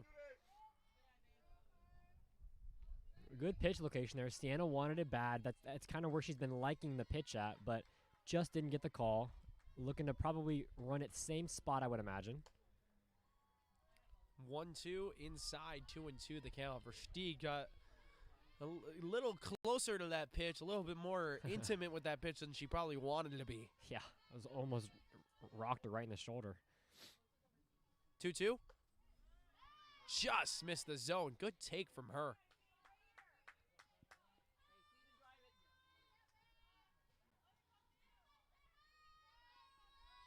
Three, 2 now the count. Here it comes. Grounded over to Taimani, and it kicks away from her glove. Coming around to score will be Mendoza. It's another error for the Ohlone College defense. The second one hung up for Taimani at short. It's one of those weird plays, too, where the runner's running and just does a little skip jump over the ball. And that's, of course, distracting, but not necessarily distracting enough to miss it most of the time. I mean, if you've gotten your reps enough, it's almost muscle memory with routine ground balls, and the runner jumping just is a little distraction, but shouldn't be too bad. This is a bunt for Santos, a good one, but making the play there, 1-3 for the putout. The Renegades need 6 to keep playing, and 7 to end this game. We'll be back in 30 seconds after this break.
Amanda Dilsaver due up with Vigil behind her and Gilbert in the final opportunity to try and push across runs and either extend this game into the 8th or the unforeseen walk-off scoring 7 runs in this inning for the Renegades. That would be impressive. They would need a huge inning. They would need to bat around. Yep. Oh, coming home. Up the middle and kind of caught a little bit off the end of the bat there from Dilsaver. She didn't get as much of it as she wanted. As she got well-rounded around it, could have been a base hit, but it's a 6-3 putout instead. Yeah, actually, immediately off the bat, I thought that was a base hit up the middle. I thought so too. But it kind of knuckled and just, a complete end cap of the bat and just didn't come off strong at all. Which is surprising from Dilsaver. She's one of the hardest hitters. Her swing just kind of broke down there in a way that we have never seen it do so. That is up to left and deep. It's gone. Bye, baby. Sienna Vigil with her second homer of the season over the the left center field wall. That was past the 200 marker. That's about 220, and it scraped over the wall, so about 225 to left center field. And if the Renegades, if that's all they're going to get here in the 7th, are at least going to feel happy about that. Off the bat, I knew it was going to be a great swing. I had I thought that was off the fence. Yeah, no way that was going over, and that just wall scraped barely over. I apologize there, as usually I have a better buildup than that, but, I mean, I really did not think that had a chance to get out. Sienna Vigil showing off her true strength that she has. We always talk about how tough of a player she is, and, the Renegades talk about she's a gym rat.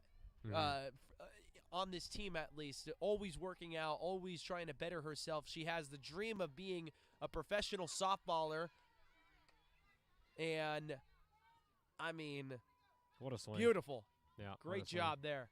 Here's Gilbert. Yeah, that was like a line drive home run. That's like one of those Stanton home runs you see where he just rips it and it just floats and carries over the wall, and that's kind of what it was. I genuinely thought it was just going to be off the bottom of the wall. and have a double, but it just kept going. Well, I mean, the wind is blowing in, folks. So, I mean, we kept saying it today. If anybody's going to get it over the wall, they're going to have to earn it, and it's the Sienna power. just earned it. Yeah. I mean, that's a legit home run, the most legit home run we've seen here at the Runyon Field in the last 3 years. It's a showcase of power right there. Really.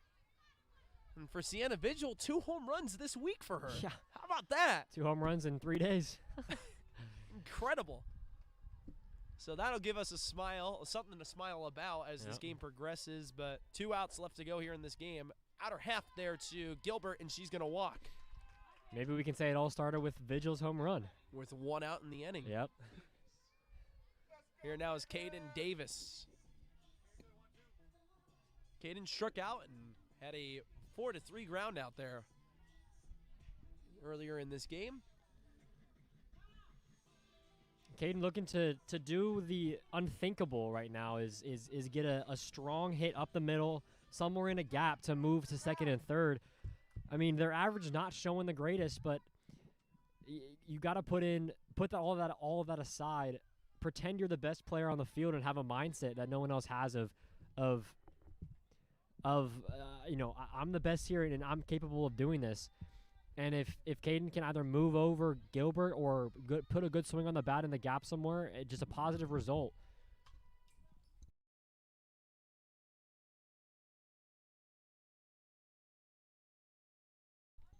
Just behind there on that